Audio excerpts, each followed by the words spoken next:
Welcome to the past unveiled, a place where the past moves very slowly, where kings wrote letters that took months to arrive, and farmers counted the seasons, one gentle sunrise at a time. Tonight we'll wander through the calm corridors of history, no wars, no drama, just the quiet turning of time. So take a deep breath, let your thoughts drift like leaves on a still pond. And if you find peace in these sleepy stories, you can like, comment, and subscribe, not out of urgency, but simply whenever you wake up. For now, close your eyes and let history whisper you to sleep. Welcome to Beautifully Boring History. Now beginning. Story 1, The First Raid, Lindisfarne, 793 AD. In the year of our Lord, 793, a wind began to stir over the North Sea. It was not a storm, at least not at first, but rather something more enduring, a tide of steel, fire, and change. The Anglo-Saxon Chronicle would later record it plainly. In this year came dreadful forewarnings over the land of the Northumbrians. Terrible portents appeared, fiery dragons were seen flying in the air. And then came the attack on Lindisfarne. But before the longships darkened the horizon, there was a quiet world. It is in this quiet that we begin. The island of Lindisfarne, a place of prayer. Lindisfarne, also known as Holy Island, lay just off the northeastern coast of Northumbria. Connected to the mainland only at low tide by a natural causeway, it was secluded, serene, and steeped in sanctity. Since its founding in the 7th century by Saint Aidan, the monastery had become a center for religious devotion, scholarship, and manuscript production. The monks there lived in disciplined simplicity, their days ruled by prayer, labor, and the careful transcription of sacred texts. Life here was deliberate and slow.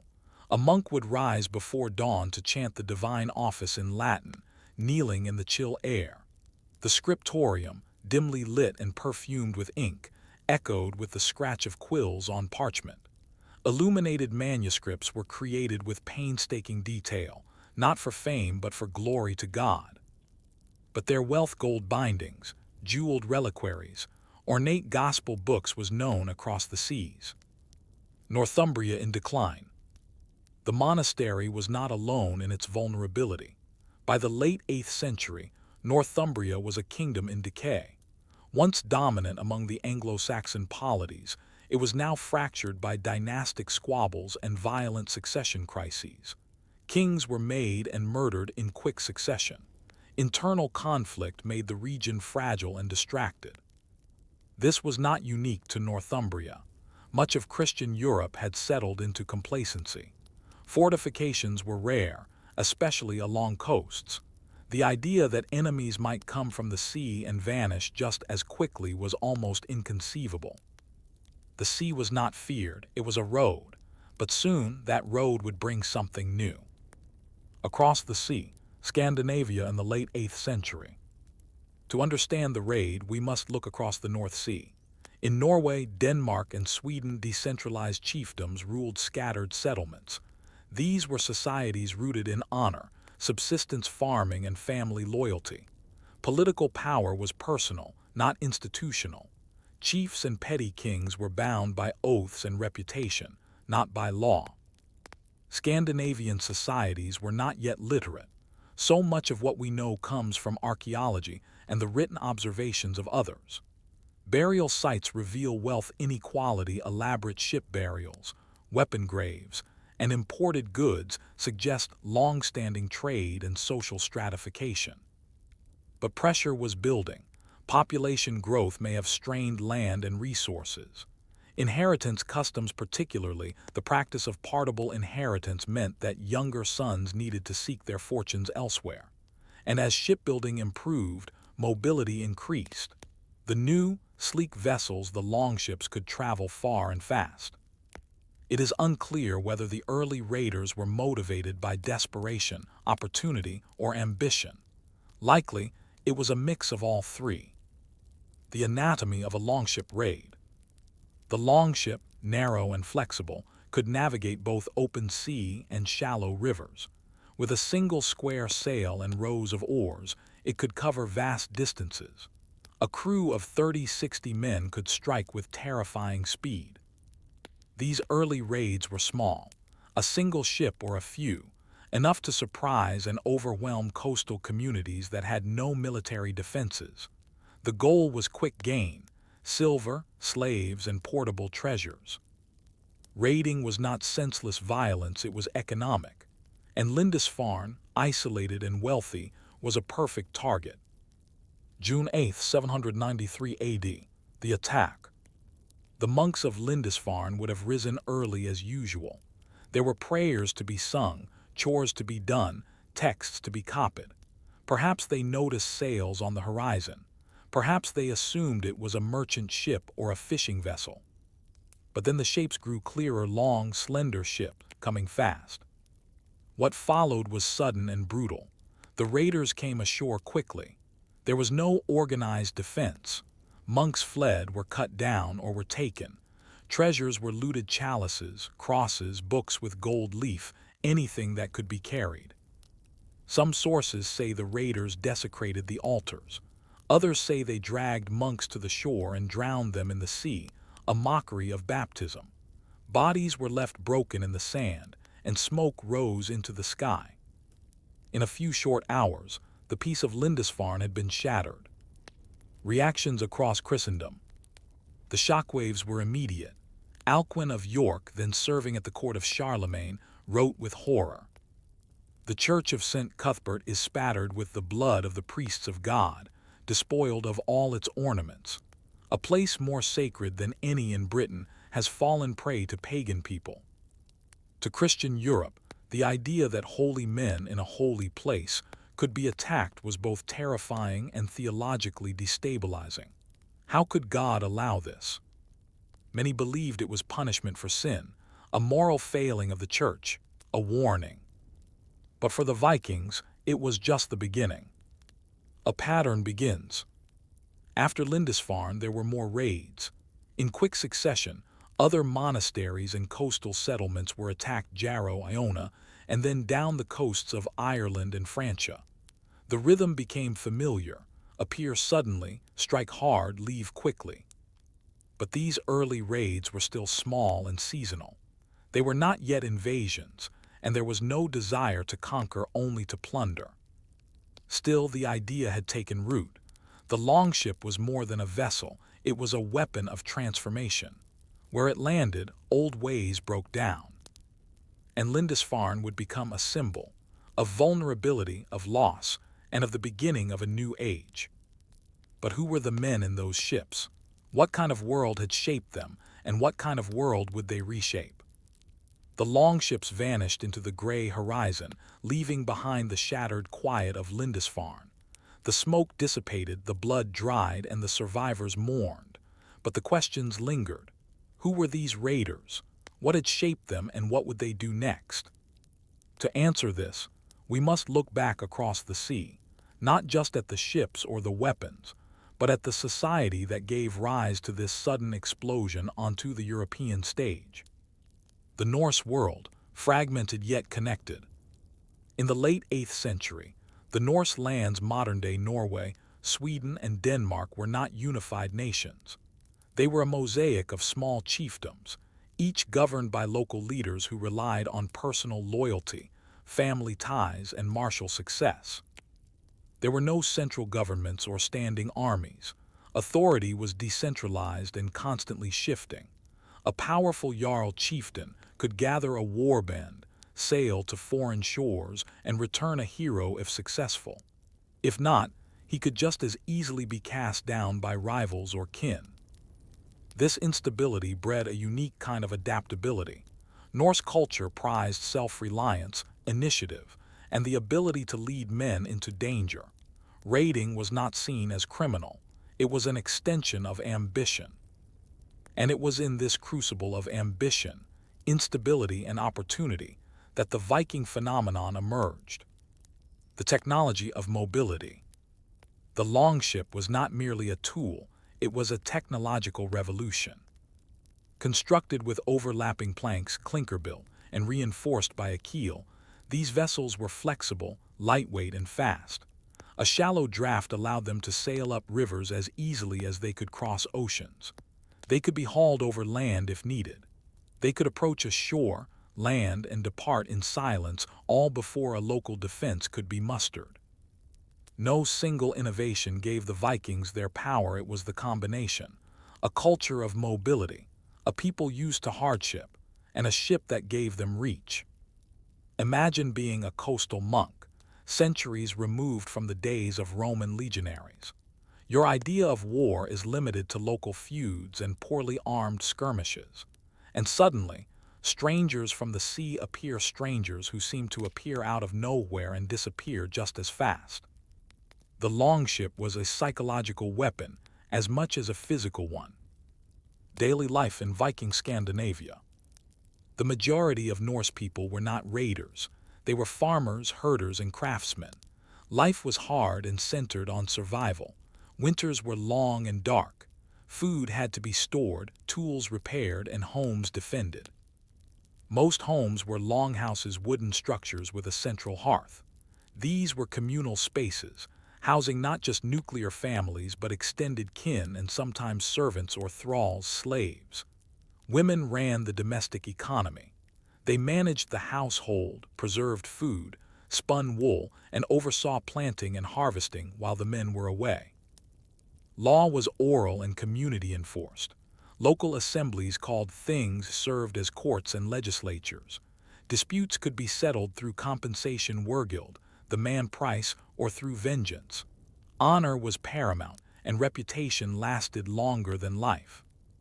Yet this was not an isolated world. Even before the raids, Scandinavians traded widely with the Franks, the Saxons, and the Slavs. Amber, furs, and walrus ivory were exchanged for silver, silk, and wine. Long before the sword, there was the market. The smoke of Lindisfarne had barely drifted inland before more sails appeared on the horizon elsewhere. The rhythm of raids would come to define the coming decades, but for now, the world was still adjusting to the shock. This section explores the raiders themselves not as mere faceless marauders, but as people shaped by their land, customs, and ambitions. Who were the Vikings? The word Viking is not a tribal or ethnic designation. Rather, it likely derives from the Old Norse verb vikja, meaning to move or turn aside, or from vikingur, referring to a sea expedition or raider. It was an activity, not a people. A man might go on Viking for a summer and return home to farm for the rest of the year. Most of the early raiders came from Norway and Denmark. They were not part of an empire or united kingdom, but rather loose confederations of small chiefdoms. Their motivations varied: wealth, fame, revenge, trade, or simply survival. In a world of limited land and harsh winters, risk was often the price of reward. And the rewards of raiding could be immense. Gold and silver were valuable not just as currency, but as symbols of status and power. A successful raid could elevate a man's standing and ensure his family's future. In a culture where honor was currency, returning with spoils and tales of bravery meant everything. The social fabric of Viking society. The early Norse world was structured around kinship, loyalty, and reciprocity.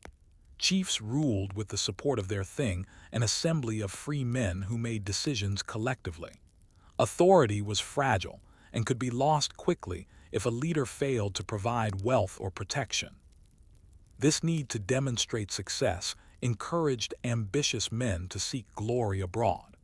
Young warriors who had little to inherit at home turned to the sea.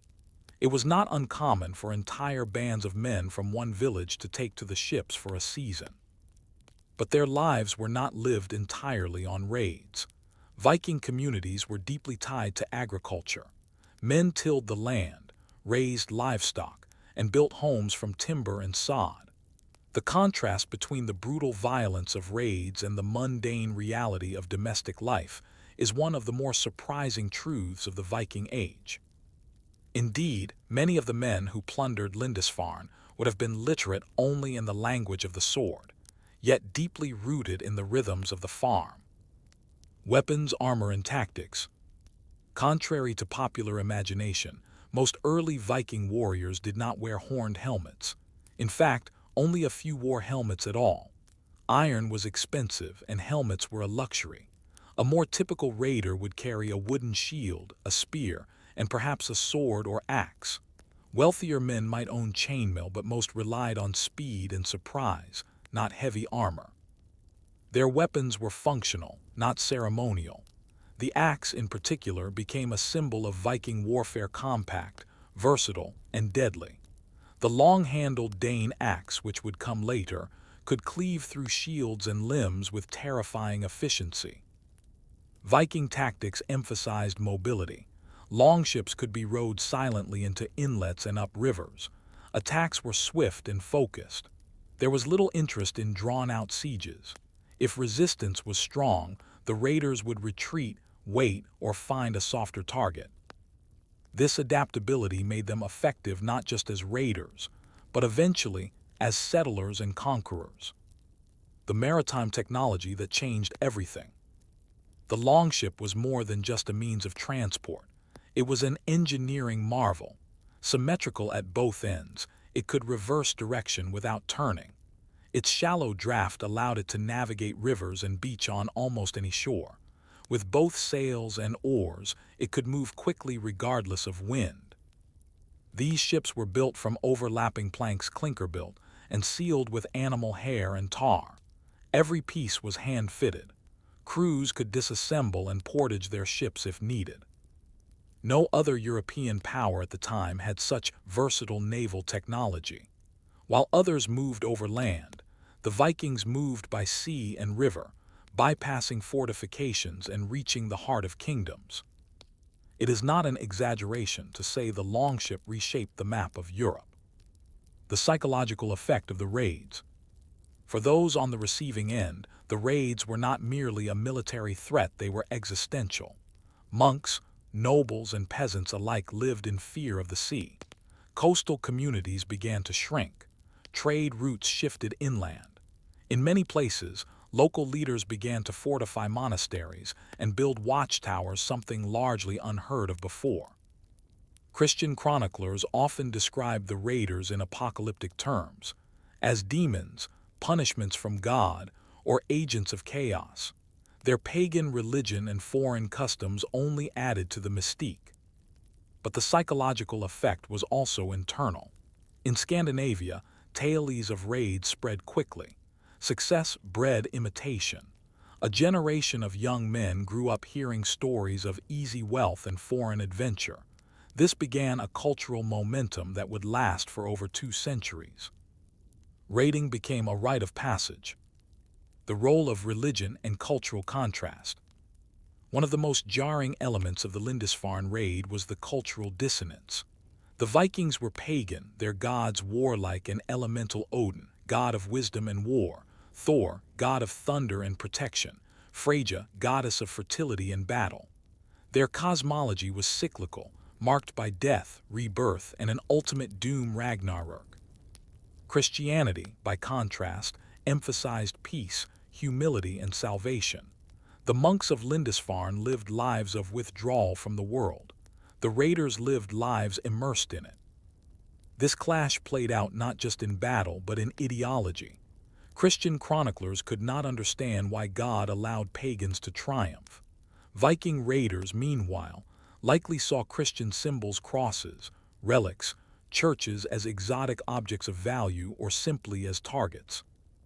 But over time, the boundaries would blur. Some raiders began to adopt Christian names, others married local women, and eventually conversion would become a political tool. At Lindisfarne, however, none of this had yet happened.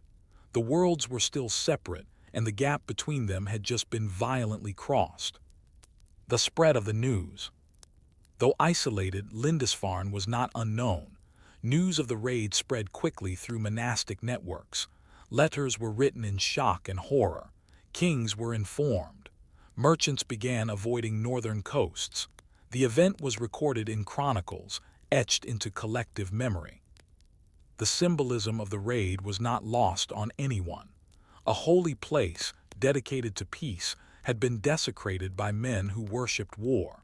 For many, it felt like a sign the end of something. And yet the attackers were not finished. The wealth of Europe had been revealed to them, and the doors had been flung open. But how did this event ripple outward? How did other kingdoms respond, and what patterns emerged in the years that followed? The raid on Lindisfarne was not merely a brutal attack on an isolated island. It was a spark in dry grass. What followed was not a single wildfire, but a series of smaller, spreading blazes coordinated neither by plan nor empire, but driven by the logic of opportunity. In the wake of Lindisfarne, a new pattern of violence, migration, and cultural exchange would define the next 2 centuries of European history. This final section explores what came after that fateful day, the reactions, the responses, and the ways in which the very idea of security began to shift. The monasteries fall silent. In the years that followed 793, other monastic communities along the British and Irish coasts began to fall, one by one. In 794, the monastery at Jarrow, home to the Venerable Bede's legacy, was attacked. The Anglo-Saxon chronicle mentions heathen men laid waste to the island of Jarrow, but also that a great storm destroyed their ships. This note is telling. Early raids were not always successful. Weather, tides, and local resistance could foil even the most daring landing. By 795, the Vikings had reached Iona, the famed center of Gaelic monasticism. Again, a peaceful community of scribes and spiritual recluses was struck down. For the next 20 years, Iona would be attacked repeatedly, its monks eventually abandoning the site altogether. These assaults were strategic. Monasteries were not only religious sites, they were banks, libraries, farms, and political hubs. In a Europe where coinage was rare, wealth took the form of chalices, reliquaries, and livestock. Monasteries were both rich and undefended, and crucially, they rarely fought back. The spread of the raids. By the early 800s, the raids were no longer limited to the British Isles. The coast of Francia, modern France, began to feel the sting of Viking sails. The estuaries of the Seine, the Loire, and the Garonne were all vulnerable. Monasteries like Noirmoutier were raided as early as 799. These attacks had a cumulative effect. Not only did they bring material loss, but they exposed the fragility of medieval power structures. Kings like Charlemagne, who had fought wars across Europe, now faced a new type of warfare, unpredictable, amphibious, and uninterested in territory. In 820, Charlemagne's successor, Louis the Pious, would begin the long and slow process of fortifying river towns. But by then, the Vikings were already adapting. Raids were moving inland, up navigable rivers, toward the very hearts of kingdoms. A changing Viking strategy. What had begun as seasonal raids by small bands began to shift. Around the 830s, raiding parties grew larger, better organized, and more ambitious. This shift was not just a matter of scale, it reflected the growing sophistication of Viking tactics and coordination. Instead of short summer raids, we see overwintering, raiders building semi-permanent camps and launching attacks deeper inland. In 841, they founded a base at Dublin, turning a raid into a settlement. This was no longer piracy, it was proto-colonialism. The transition from hit-and-run attacks to territorial claims marked a turning point. And yet, all of this stemmed from that early knowledge. The coasts of Britain and Europe were open. The Anglo-Saxon response. At first, the Anglo-Saxon kingdoms were slow to respond. Political fragmentation, especially in Northumbria, made coordinated defense difficult. Wessex, under King Egbert and later his successors, would begin to take more proactive measures, but these efforts were mostly reactive. Kings built burghs, fortified towns, and encouraged the construction of local militias. Yet it would take decades before England as a whole could mount a unified response. The lack of a navy was also a critical issue. The Vikings controlled the sea, and while they were not invincible in battle, they could always retreat. Coastal warning systems were primitive. Attacks often came at dawn and vanished by dusk. To a population that relied on oral communication and seasonal rhythms, the Viking threat was not just military, it was deeply disorienting. Life in a world of fear. For the average peasant or monk, the Viking raids created an atmosphere of uncertainty. People began burying their valuables, hiding livestock, and watching the horizon. Trade shifted, coastal markets declined. Inland towns became more prominent. Some communities simply disappeared, abandoned due to repeated attacks or the fear thereof. In religious life, the fear translated into theology. Sermons interpreted the raids as divine punishment. Saints' cults were revived. Martyrs from the raids monks killed during sackings became local heroes. But fear also bred resilience. Communities learned to adapt. Some hired mercenaries, others negotiated tribute. The term Danegeld, literally Dane money, would emerge in later decades, referring to bribes paid to avoid attack. Cultural exchange in the wake of violence. It is tempting to view the Viking raids as purely destructive, but history is rarely so one-sided. Alongside violence came exchange. Viking traders often followed raiders. Markets emerged where swords had once swung. Scandinavian artifacts began appearing inland. Norse words entered the English language, words like knife, egg, sky, and husband.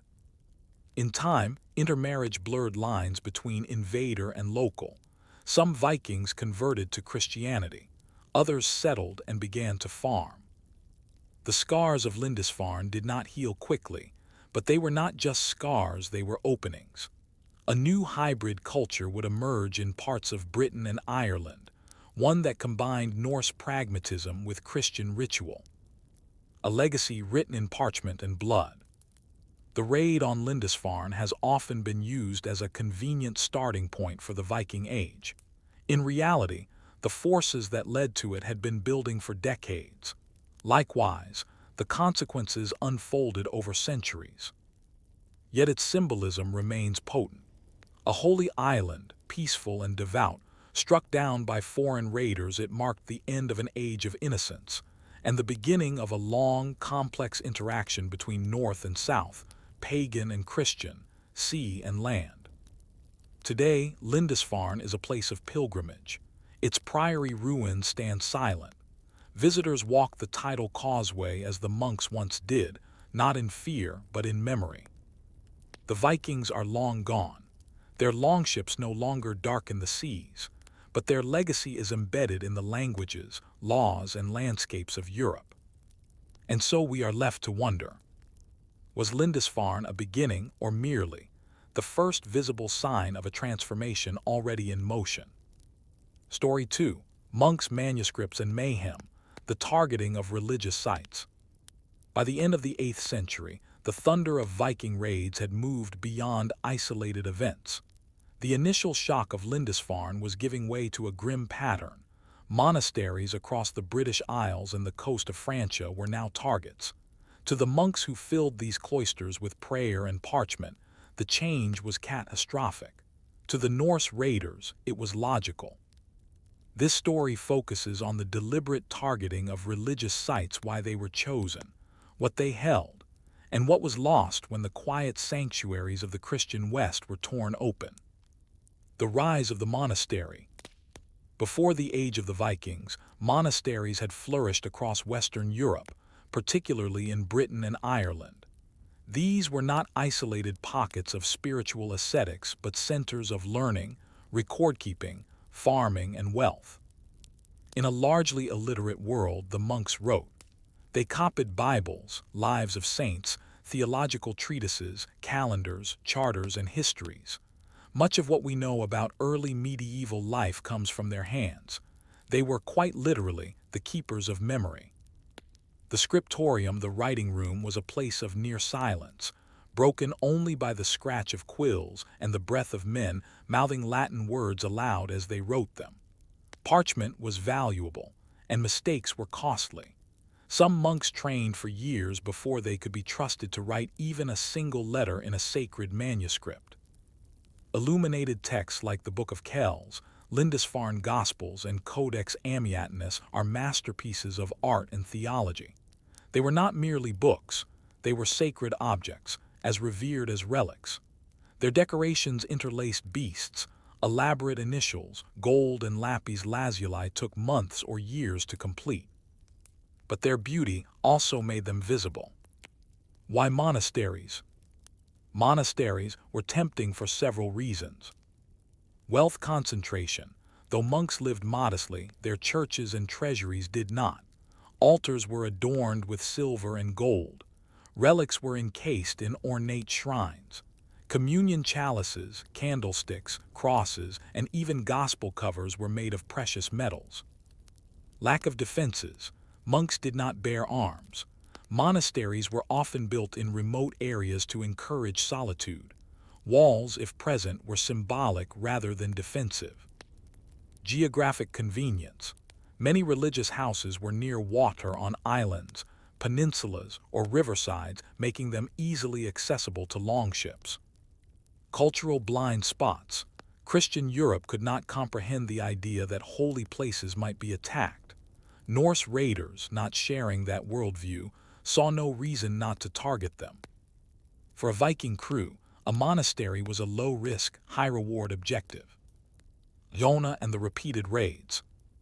Iona Abbey, founded in 563 by the Irish monk Columba, was one of the most important monastic centers in the Celtic Christian world. Its scribes produced annals, martyrologies, and missals. Its influence extended across Scotland and Ireland. But starting in 795, it became a repeated target for Norse raiders. In 802, the abbey was burned. In 806, at least 68 monks were massacred. In 825, another attack left the abbey bloodied once more. Eventually, the monastic community relocated to Kells in Ireland. This move may have saved one of the most famous illuminated manuscripts of the medieval period, the Book of Kells. Scholars debate whether it was begun at Iona or completed at Kells, but the disruption of Viking raids is a crucial part of its journey. In this sense, the movement of monastic communities reflected a survival strategy: retreat, adapt, and preserve. The emotional and theological toll. The trauma of the attacks is captured in the writings of the time. Alcuin of York, scholar, monk, and advisor to Charlemagne, wrote letters filled with grief after Lindisfarne and later attacks. Is this the beginning of greater suffering, or has the guilt of the people brought such punishment? The loss was not only material, it was symbolic. To the medieval Christian mind, monasteries were not just buildings, they were anchors of divine order. Their violation suggested that the world itself had shifted. Monastic communities began inserting prayers for protection against the Northmen into their liturgies. Some even composed laments that bordered on apocalyptic. This shift in tone is important. It marked a new theology of insecurity. Even the holiest places on earth were not safe. The dispersal of learning. One unintended consequence of the raids was the movement of knowledge. As monasteries were destroyed or abandoned, monks carried what they could to safer regions. In some cases, manuscripts were buried or hidden in walls. In others, they were carried across mountains or seas. The result was a dispersal of texts and techniques that, over time, helped transmit ideas across Europe. For instance, the scriptorium of Bobbio Abbey in northern Italy received Irish texts. Anglo-Saxon manuscripts found their way to the Carolingian Empire. The interlace art style of insular manuscripts began influencing continental illumination. What began as an attempt to flee destruction ended up spreading culture. Resilience through silence. Despite the losses, the monastic tradition did not end. In many places, it hardened. New monasteries were built inland. Others fortified their walls. Kings began granting armed protection to abbeys and building watchtowers along the coast. Some monasteries even returned to the very sites that had been attacked, re-establishing sacred routines amid the ruins. These rebuilt communities often developed a new sense of purpose, less withdrawn, more worldly. They also began to record the raids themselves. This is how we know so much about them, not from the raiders, who left no written accounts, but from the scribes who survived and continued to write. The view from the longship. It is worth considering how the monasteries looked to the Norsemen. To a young warrior from the fjords of Norway or the heaths of Denmark, a Christian church must have seemed utterly alien. The Latin chants, the jeweled crosses, the incense and icons all would have been unfamiliar. The silence of the cloisters, the delicate lines of illuminated pages, and the fragile bones of saints in golden boxes were cultural artifacts without meaning to them. Yet over time, that would change. Some Vikings began to see value beyond the gold: political alliances, baptism, literacy. But at this stage in history, the cloisters were simply targets. And yet, how many of those same raiders would one day find their sons being baptized in stone churches, married by priests, buried in sanctified ground? The fragility of memory. Of the thousands of manuscripts created in the early medieval period, only a small fraction survive today. Viking raids account for part of that loss. Fires, looting, and dislocation scattered libraries to the wind. But paradoxically, it was the threat of destruction that sometimes saved the texts. Books that were hidden in panic were preserved through accident. Those that were carried abroad ended up in safer hands. Some were recopied centuries later because someone had fled with the original. This irony is at the heart of the monastic experience during the Viking Age, suffering preserved as well as erased. The raids on monasteries were not just military or economic acts. They were cultural collisions, played out in fire and silence. The Norsemen came seeking gold, but they encountered something they could not fully comprehend, something that would, over time, begin to change them.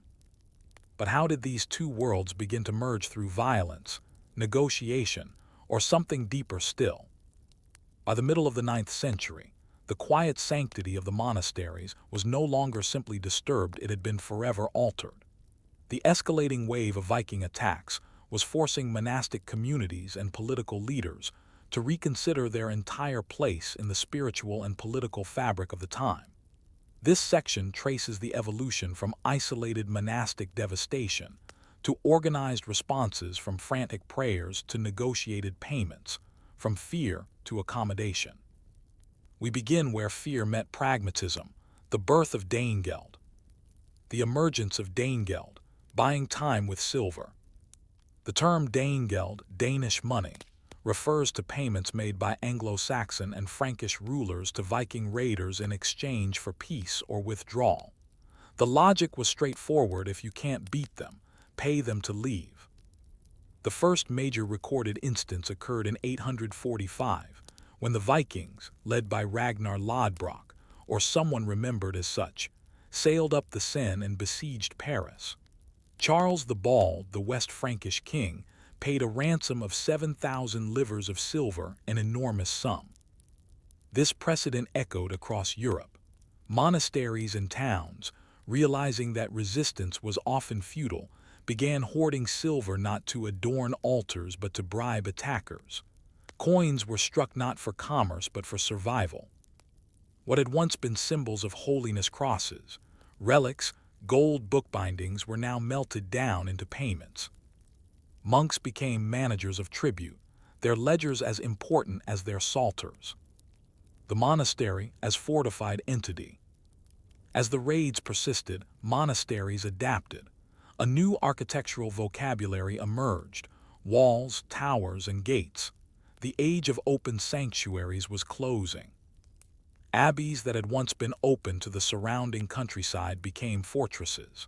In places like Tours and Reichenau, monks worked alongside masons and carpenters to build defenses.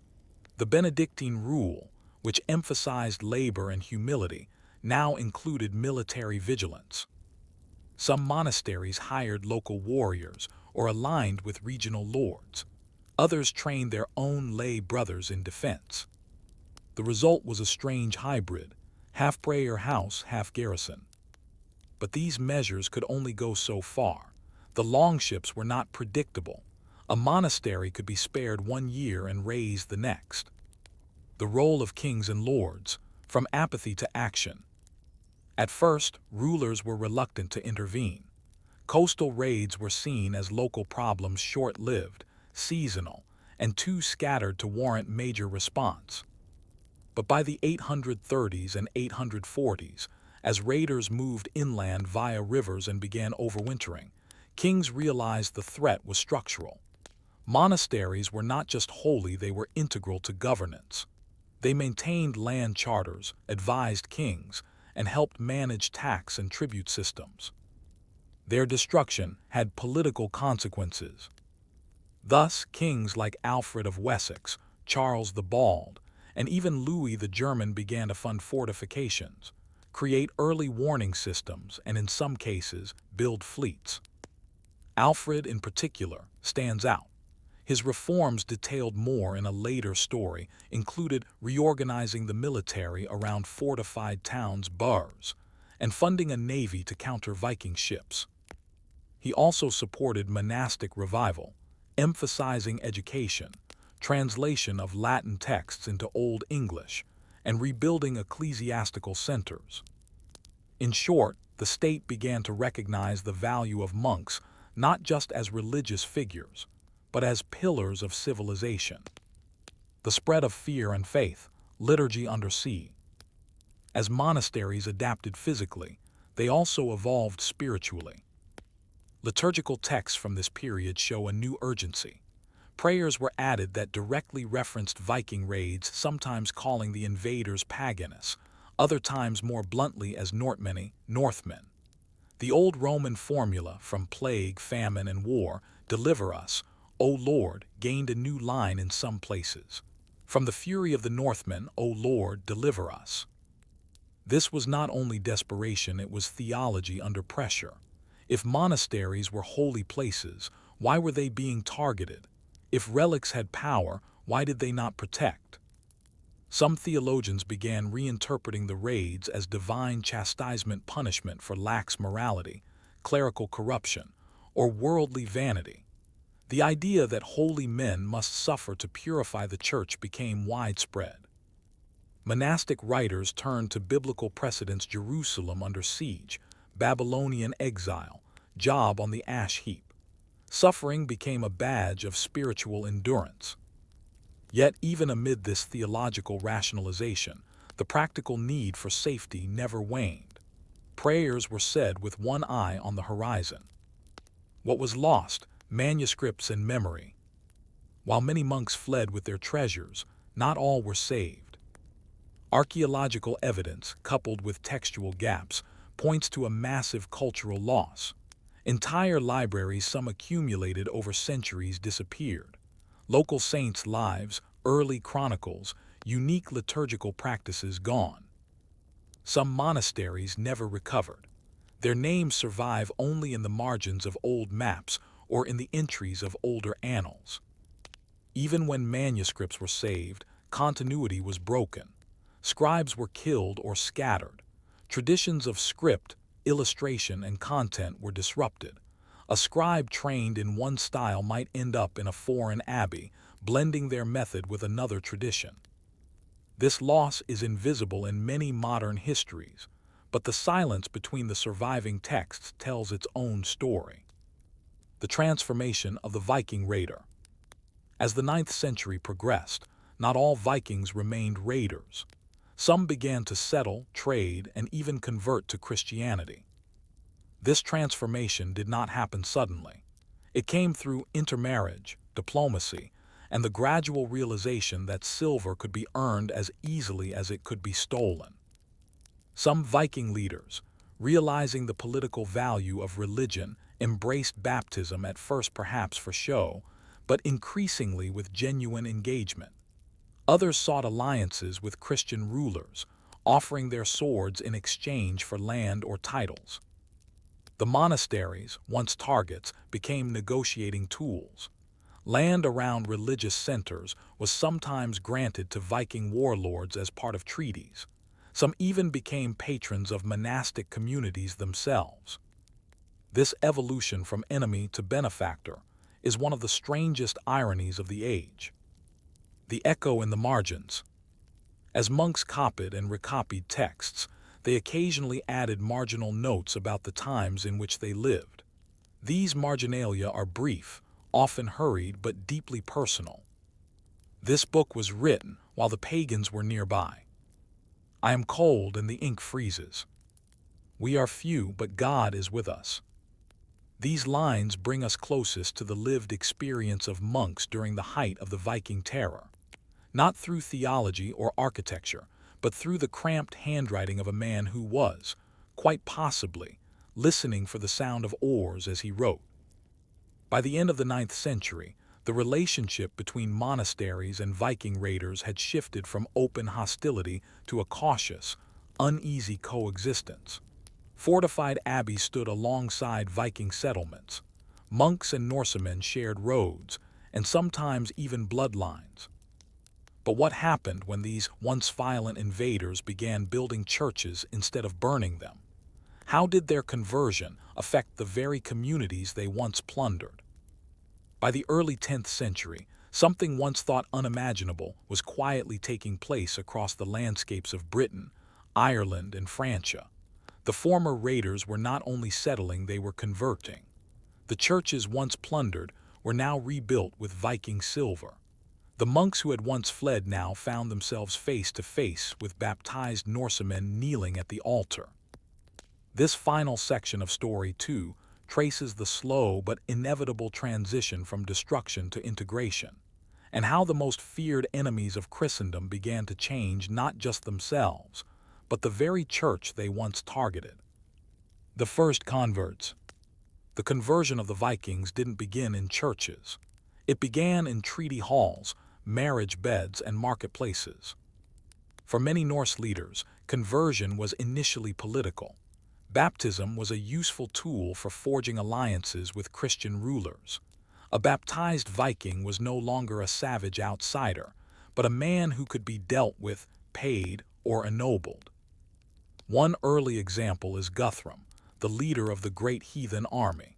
After his defeat at the hands of Alfred the Great in 878 at the Battle of Edington, he agreed to be baptized as part of the peace treaty. Alfred stood as his godfather. Guthrum took the Christian name Ethelstan and ruled over the Danelaw as a Christian king, at least in name. Did he fully understand Christian doctrine? Unlikely, but he understood power. Still, symbolic though these baptisms were, they set a precedent. Churches in the Danelaw. As Viking settlers established permanent control over parts of England, particularly in the Danelaw, the landscape changed. Churches destroyed in earlier raids were sometimes rebuilt. Monasteries began to reappear, sometimes under new patronage. Interestingly, many of the churches built or funded by Norse settlers followed local architectural styles, but included distinctly Scandinavian elements. Carved stones with runes, dragon motifs, and funerary stones featuring ships and swords. The Anglo-Scandinavian churches of northern England are physical evidence of this fusion. The old and new religions met not in fire, but in stone. In places like York or Jorvik, as the Vikings called it, a once pagan city became a thriving Christian center, home to both a bishop and a Norse elite. Even in Ireland, the pattern held. Viking-founded towns like Dublin, Wexford, and Waterford eventually became centers of Christian worship, with cathedrals, market churches, and graveyards filled with Christian burials. Monastic patronage by former raiders. The irony was not lost on anyone. The very men who had once torn down abbey walls were now funding altars and offering land to monks. In some cases, Norse rulers donated land or silver to monasteries to secure spiritual favor or legitimize their rule. In other cases, it was a matter of local diplomacy. Offering a grant to an abbey helped ensure stability with local Christian populations. One striking example is the monastery at Whitby, sacked in the 9th century and later restored with support from both Anglo-Saxon and Scandinavian sources. Even in Normandy, founded by the Viking leader Rollo in 911, monastic reform flourished. Rollo himself was baptized and took the Christian name Robert. His descendants, including William the Conqueror, would become some of the most significant monastic patrons in Europe. The transition was complete. The church had survived the axe and in some cases had bought it. Christianization from below. While political baptism dominated the upper classes, the wider Christianization of Viking settlers was more gradual. In everyday life, Norse settlers began adopting Christian burial practices. Pagan ship burials gave way to simple east-west graves. Grave goods common in pagan customs declined. Inscriptions increasingly invoked Christ. Some syncretism remained. A sword might still be buried with the dead. A cross might appear alongside Thor's hammer, but the direction was clear. Church attendance, marriage within the church, and the use of Christian names all increased in Norse settlements over the course of the 10th and 11th centuries. Clerics began serving these communities in their own language. Latin gave way, at least in preaching, to Old Norse or Old English. The very monks who once feared the longships now baptized Norse children. The preservation of Norse identity. Conversion did not mean cultural erasure. Viking art styles, legal traditions, and social customs persisted in the Christianized communities. In fact, Christian themes were often rendered through Norse visual language. Crosses appeared with interlaced dragons. Biblical scenes were carved in runic script. One of the best examples is the Gosforth Cross in Cumbria, a tall stone monument that blends Christian iconography with scenes from Norse mythology. Scholars still debate whether it was meant to contrast or combine the two worlds. The process was not clean or uniform. Some communities resisted Christian influence for decades. Others blended the old and the new without much conflict. But the fact remained: the church was no longer foreign.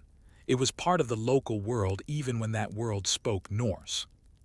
The written word returns. In time, monastic life regained strength, even in former Viking regions. Scriptoria were re-established. Manuscripts were copied again, some even written in the Latinized hand of monks who had Norse blood.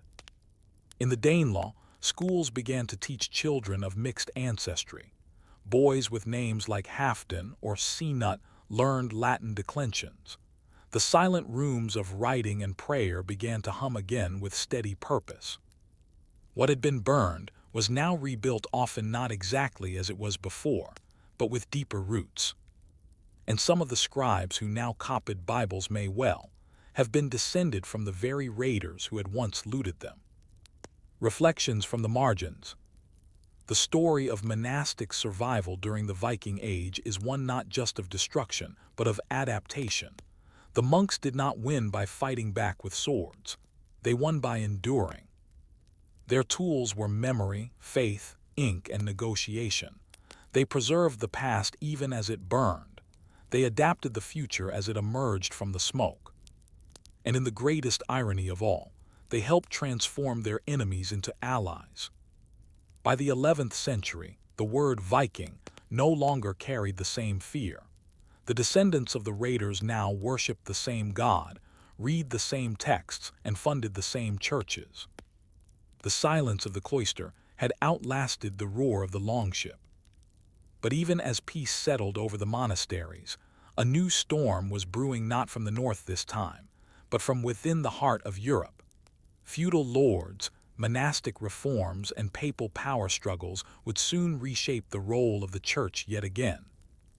How did the Viking settlements reshape not only religious life, but the political foundations of medieval Europe? Story 3. The Rise of the Great Heathen Army. By the year 865 AD, the raiding of Christian Europe by Viking bands had become routine. Coastal towns and riverine monasteries were no longer shocked by sails on the horizon. Kings bribed, fought, and fortified. Yet what came next was not a raid, it was an invasion. What had begun as seasonal violence turned into full-scale occupation. This section introduces the Great Heathen Army, where it came from, what it was, and why its arrival marked a turning point not just in Viking activity but in the very structure of English history. From raids to conquest. For nearly 70 years, Norsemen had harried the coasts of England, Ireland, and Francia. These attacks were terrifying, but they were usually brief. Raiding bands would arrive in the spring or summer and depart by autumn. Their goals were economic: silver, slaves, and portable goods. But by the mid-9th century, the nature of these expeditions began to change. Raiding evolved into overwintering, establishing fortified encampments, and remaining for months. In some cases, entire armies would camp on an island or along a river, using it as a base for further attacks. The transition from seasonal raiding to year-round occupation was gradual, but in 865, the pattern was broken entirely. That year, an army arrived in East Anglia unlike any before it. Its intent was not plunder but conquest. It would be remembered as the Great Heathen Army, Misselheathen here in Old English. The question of size. How large was this so-called Great Army? Medieval chroniclers tend to exaggerate. The Anglo-Saxon Chronicle calls it immense, while later sources give numbers in the tens of thousands. Modern historians, more cautiously, estimate its size between 1,000 and 3,000 men, though it may have grown as more joined from Scandinavia or local sources. Regardless of size, it was formidable. It was mobile, experienced, and battle-hardened. More importantly, it was organized. This was not a chaotic band of pirates but a coordinated military force with strategic goals and leadership. And it came not just to raid but to stay. Who led the army? Leadership of the Great Heathen Army is traditionally associated with the sons of Ragnar Lothbrok, a semi-legendary figure whose life and death straddles the line between history and myth. According to Norse sagas, particularly the tale of Ragnar's sons, Ragnar had been executed by King Aelle of Northumbria by being thrown into a pit of snakes. In response, his sons Ivar the Boneless, Halfdan Ragnarsson, and Ubba gathered an army to avenge him. This story may be more legend than fact, but it served as a rallying narrative. Ivar the Boneless, mysterious, feared, and often described in ways that blur the line between disability and supernatural ability. His nickname may refer to a medical condition or simply to extreme flexibility or agility.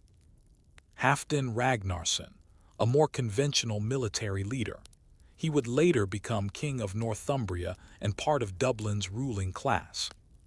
Ubba, less is known, but he appears in both Anglo-Saxon and Norse sources as a commander of significance. Together, they formed a leadership triumvirate that coordinated attacks across multiple kingdoms. The first target, East Anglia. The army landed in East Anglia in 865. This small kingdom, situated on the eastern side of Britain, was strategically ideal. It had flat terrain, navigable rivers, and relatively weak central authority.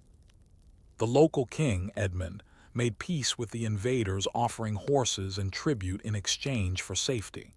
The Vikings accepted, not because they respected the deal, but because they had other plans. They would not remain in East Anglia for long. Their eyes were set on larger prizes. Northumbria in chaos. In 866, the Great Heathen Army marched north and captured York, the heart of Northumbria. At the time, Northumbria was riven by civil strife. Two rival kings, Osbert and Aelle, were contesting the throne. In a rare moment of unity, they joined forces to face the Viking threat. But their alliance came too late. In March 867, they attacked York and were defeated. Both kings died in the battle. According to Norse legend, it was here that Ivar took vengeance for Ragnar subjecting Aela to the gruesome blood eagle, a form of ritual execution that may have been mythical. With York taken and both rival kings dead, the Vikings installed a puppet ruler and cemented control over the region. Northumbria was the first English kingdom to fall. Wintering in conquest. The capture of York marked a new phase. The army was no longer simply campaigning, it was administering. Viking rule did not mean total destruction. Local elites were often retained as long as they submitted and paid tribute. Pagan overlords replaced Christian kings, but much of the administrative structure remained. During the winter months, the army fortified York and prepared for the next stage. This was a significant shift. Traditionally, armies disbanded or returned home in winter. The great heathen army defied this pattern. They used the winter for rest, recruitment, and diplomacy. Their long-term presence forced Anglo-Saxon rulers to rethink their strategies. The fear spreads. News of the fall of York sent shockwaves across Britain. The Anglo-Saxon Chronicle records the events with terse gravity. In this year came a great heathen army into England and took winter quarters in East Anglia. Monasteries prayed, kings gathered councils, farmers buried their silver. The fear was not of raids now but of occupation. For the first time, the idea that the Vikings might rule England no longer seemed remote. Not just a war, a migration. The great heathen army was more than a military force. It was the vanguard of a broader movement. Archaeological evidence suggests that settlers followed the soldiers' families, craftsmen, farmers. Weapons were accompanied by plows. Longships were eventually replaced by ox carts. In many ways, this was a migration disguised as an invasion. The landless younger sons of Scandinavian chieftains found opportunity in England. Local populations, while subjugated, were not wiped out. Cultural blending began even in the midst of war. Anglo-Saxon resistance. At first, the remaining Anglo-Saxon kingdoms Mercia and Wessex watched and waited. Mercia was vulnerable. Wessex, under King Ethelred I, began to prepare defenses. His younger brother Alfred would soon rise to prominence. But the Vikings had momentum. With Northumbria fallen and East Anglia subservient, they turned their eyes south. And yet, as the army advanced, it also began to splinter. Not in defeat, but in opportunity. Some groups broke off to raid other territories. Others settled. The cohesion of the great heathen army would be tested not by enemies but by success. Would unity hold as spoils grew? Could conquest be coordinated across fractured kingdoms? And as the great army turned toward Mercia and Wessex, how would the Anglo-Saxons respond to the storm that had crossed their shores?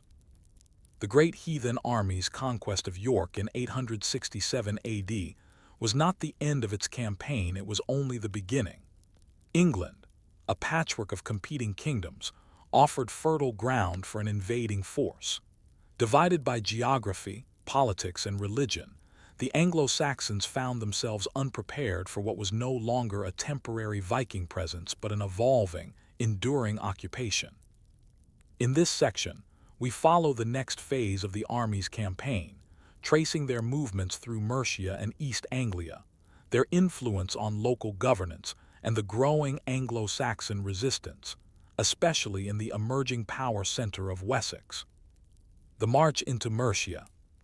After the conquest of Northumbria and the wintering at York, the great heathen army turned its focus southward. In 868, they entered Mercia, one of the larger and more centrally located Anglo-Saxon kingdoms. Though not as powerful as in its former days under kings like Offa, Mercia still posed a potential threat or opportunity. The army moved into Nottingham, taking it with little resistance. The Mercian king, Burgred, called upon Wessex for aid.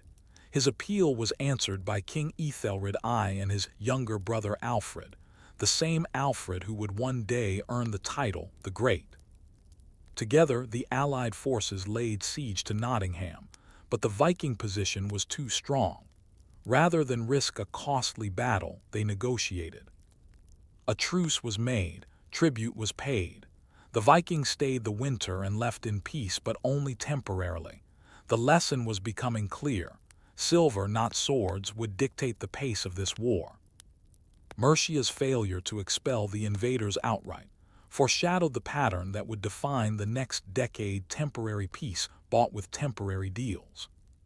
Consolidating power in East Anglia. In 869, the great heathen army returned to East Anglia, the same kingdom where they had first landed just a few years prior. This time, they did not come for horses, they came for control. King Edmund of East Anglia refused to submit. What followed was both battle and martyrdom. Edmund fought bravely, but was captured and executed in 869. According to later hagiographies, he refused to renounce Christ, and so the Vikings tied him to a tree and shot him with arrows before beheading him. His death was remembered with reverence, and St. Edmund would become one of England's most venerated royal saints. With his death, East Anglia effectively ceased to exist as an independent kingdom. It was absorbed into the Viking-controlled zone, with puppet rulers installed and Norse settlers moving in. Land was seized, churches were stripped, yet not all was razed. Some religious houses persisted, adapting to their new political reality. Christianity was not eradicated, it coexisted uneasily alongside pagan rule. The shifting structure of the army. By the early 870s, the great heathen army was no longer a single force. It had split and regrouped multiple times. Some leaders, like Ivar the Boneless, seemed to vanish from the records, possibly having left for campaigns in Ireland or Scotland. Leadership fell to Halfdan Ragnarsson, who led the northern forces, and Guthrum, who would come to lead operations in the south, especially against Wessex. At this point, the Viking force began behaving more like a mobile kingdom than a war band. They levied tribute, issued orders, and distributed land. Norse place names began appearing across eastern England. Coins were minted bearing the names of Viking kings. This transition from raiding army to occupying power would have long-lasting effects. It also meant new challenges: supplying troops, defending territory, and dealing with uprisings. The invaders had become rulers, and rulers have responsibilities. The last kingdom, Wessex, holds the line. With Northumbria subdued, East Anglia conquered, and Mercia destabilized, only Wessex remained as a united and independent Anglo-Saxon kingdom. Under King Ethelred and the rising influence of Alfred, Wessex began to prepare for full-scale war. Unlike their neighbors, the kings of Wessex had learned from early defeats. They began reorganizing their military forces, establishing fortified towns, boroughs, and maintaining standing armies ready to respond at short notice. Still, the threat was immense. In the winter of 870-871, the Vikings moved into Wessex in force, seizing Reading and pushing deeper into the kingdom. This marked the beginning of a campaign that would stretch Wessex to its limits. In quick succession, several battles were fought. Battle of Reading, a Viking victory. Battle of Ashdom, a critical Anglo-Saxon victory, led by Alfred. Battle of Basing and Battle of Meriton, Viking victories. Then in April 871, King Ethelred died, likely from battle wounds. Alfred, barely in his 20s, was now king. The stage was set for a prolonged confrontation between Wessex and the great heathen army. The first signs of settling. Despite continued campaigns, the Vikings began to show signs of settling. In 874, Halfdan led part of the army north again, campaigning in Strathclyde and eventually settling his troops in Northumbria, where they began farming and dividing the land, sharing out the land, as the chronicle puts it. This was unprecedented. The warrior culture of raiding gave way to the logistical needs of colonization. Crops needed planting, families began to arrive, trade routes were established. Local populations, though often displaced or taxed, were not always eradicated. Some intermarried, others converted. This Norse settlement would become known as the Danelaw, a vast swath of eastern and northern England, where Danish law, customs, and language became dominant. But Guthrum, with a separate force, remained focused on Wessex. And Alfred, though newly crowned, was not ready to surrender. Anglo-Saxon Christianity versus Norse paganism. One of the most potent undercurrents in the conflict was religious. The Anglo-Saxons framed the war not just as a political or military contest, but a cosmic one. Chroniclers frequently referred to the Vikings as heathens, their gods as false, and their victories as punishments for Christian sin. Saints like Edmund were elevated as symbols of resistance. Churches rang bells not just for worship but as alarms. Yet even in this religious contrast, a strange form of exchange began. Some Norse leaders began to tolerate Christianity within their territories. Others even permitted the rebuilding of churches. While many Vikings remained pagan, the first seeds of conversion had been sown, if not by faith, then by proximity. The invaders were not just changing England. England was changing them. The shadow of a larger war. By the end of the 870s, it had become clear that England was not simply enduring a series of raids. It was being reshaped. What began as a vengeful expedition by the sons of Ragnar had become a generational campaign to control a continent. Lands were taken, towns renamed, systems rebuilt. Yet resistance continued. Under Alfred's command, Wessex was evolving into something new, a kingdom that could outlast the invaders. But even as Alfred reformed his defenses and planned his counterattacks, Guthrum was preparing a final assault on the heart of Wessex. The decisive moment would not come in the open fields of East Anglia or behind the walls of York. It would come in a quiet part of southern England, in a war that would define not only a kingdom, but the future of the entire island. As Wessex stands alone, how can one young king withstand the might of a seemingly unstoppable army? By the late 870s, England's fate hung by a thread. The great heathen army had swept through 3 of the 4 Anglo-Saxon kingdoms, Northumbria, East Anglia, and much of Mercia, leaving only Wessex standing.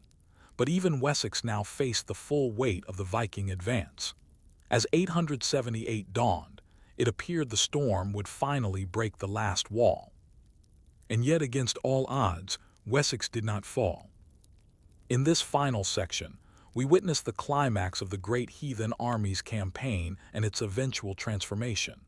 It is the story of a desperate king, a decisive battle, and an uneasy peace that would redraw the map of England. The Winter of Despair, Alfred in the Marshes. In January of 878, the Viking leader Guthrum launched a surprise winter attack on Wessex. This was highly unusual. Warfare typically ceased in the winter months, when the land was frozen and food scarce. But Guthrum understood that surprise was his greatest weapon. He struck at Chippenham, where King Alfred had been staying. The attack was swift and brutal. Many of Alfred's men were killed or scattered. With his household broken, Alfred fled west into the marshlands of Athelney in Somerset. For months, he lived as an outlaw, hidden among reeds and river channels, protected by local supporters and a few loyal thanes. The man who was now England's last king of an unconquered realm found himself with no court, no army, and no resources. This period, though romanticized later, was one of sheer survival. According to legend, it was during this time that Alfred was taken in by a peasant woman who, not knowing his identity, asked him to watch some cakes baking on the hearth. Distracted by his troubles, he let them burn. The woman scolded him, and Alfred bore the rebuke quietly. Whether true or not, the tale reflected the humility and patience he would soon turn into strategy. Rebuilding in secret. From Athelney, Alfred began to regroup. He sent messages across Wessex, calling on local leaders to gather men for a counterattack. His time in the marshes was not just hiding, it was planning. He studied the enemy, surveyed the land, and waited for the right moment. By the spring of 878, he had assembled a small but determined force. Word spread. Farmers, former soldiers, and thanes answered his call.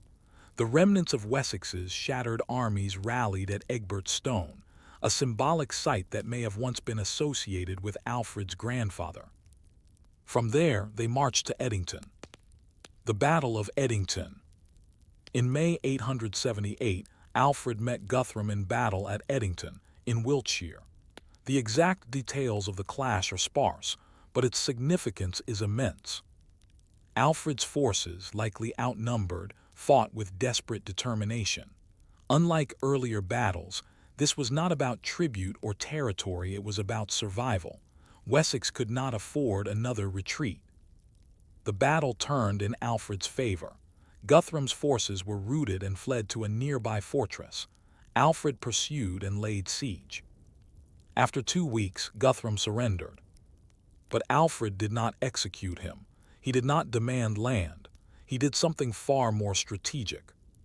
He demanded baptism. Guthrum's baptism, from enemy to Christian king. Guthrum agreed to Alfred's terms. He and 30 of his men were baptized into the Christian faith. Alfred stood as Guthrum's godfather, a powerful symbolic gesture that transformed their relationship from enemies to spiritual kin. The ceremony took place at Wedmore, where a treaty was also concluded known later as the Treaty of Wedmore. Guthrum promised to leave Wessex and withdraw his forces east of a defined boundary.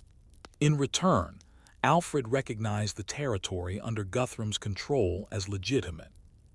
This agreement marked the formal beginning of the Danelaw, a region of England under Danish rule and law.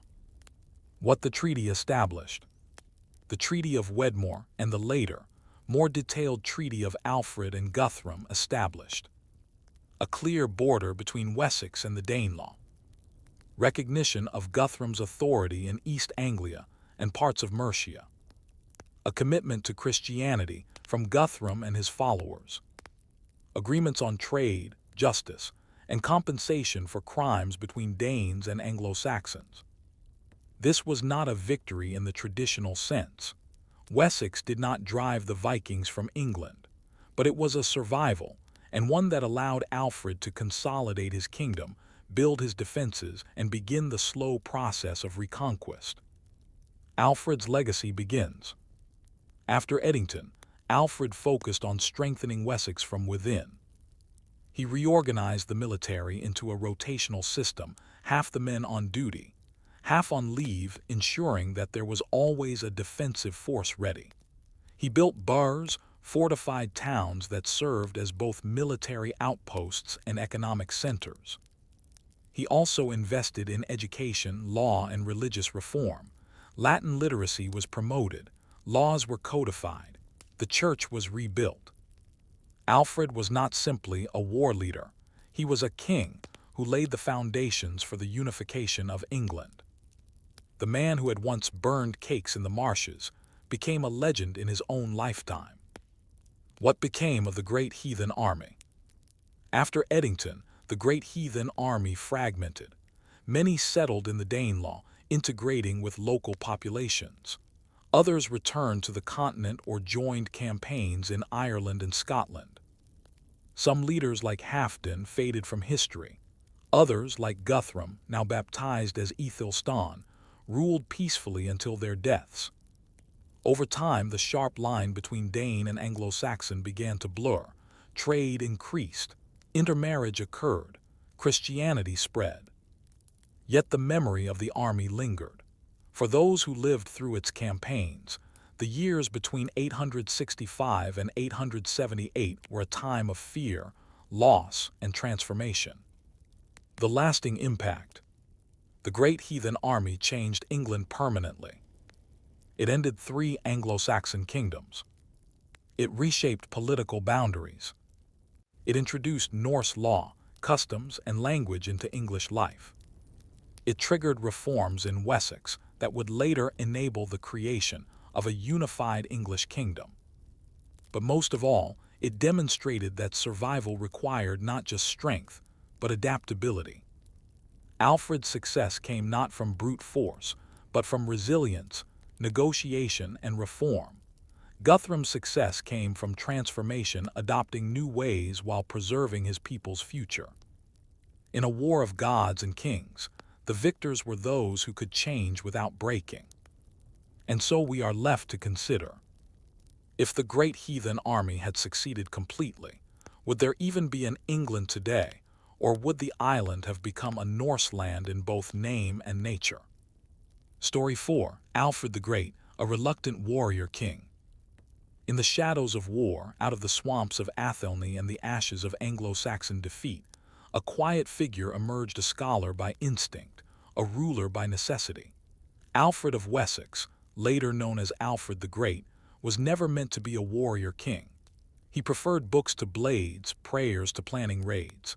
And yet, through a lifetime of pressure and peril, he would become the foundation upon which the Kingdom of England was built. This section explores Alfred's early life, his unexpected rise to power, and the pressures that shaped him into the last and greatest hope of Anglo-Saxon resistance. A sickly child in a violent age. Alfred was born in 849 AD at Wantage in the Kingdom of Wessex. He was the 5th and youngest son of King Ethelwulf, meaning that he had no obvious path to kingship. His youth was marked not by training for war, but by illness. Contemporary sources tell us that Alfred suffered from an ailment throughout his life, possibly Crohn's disease, epilepsy, or another chronic condition. Regardless of the diagnosis, it marked him as physically vulnerable in a world that prized martial prowess.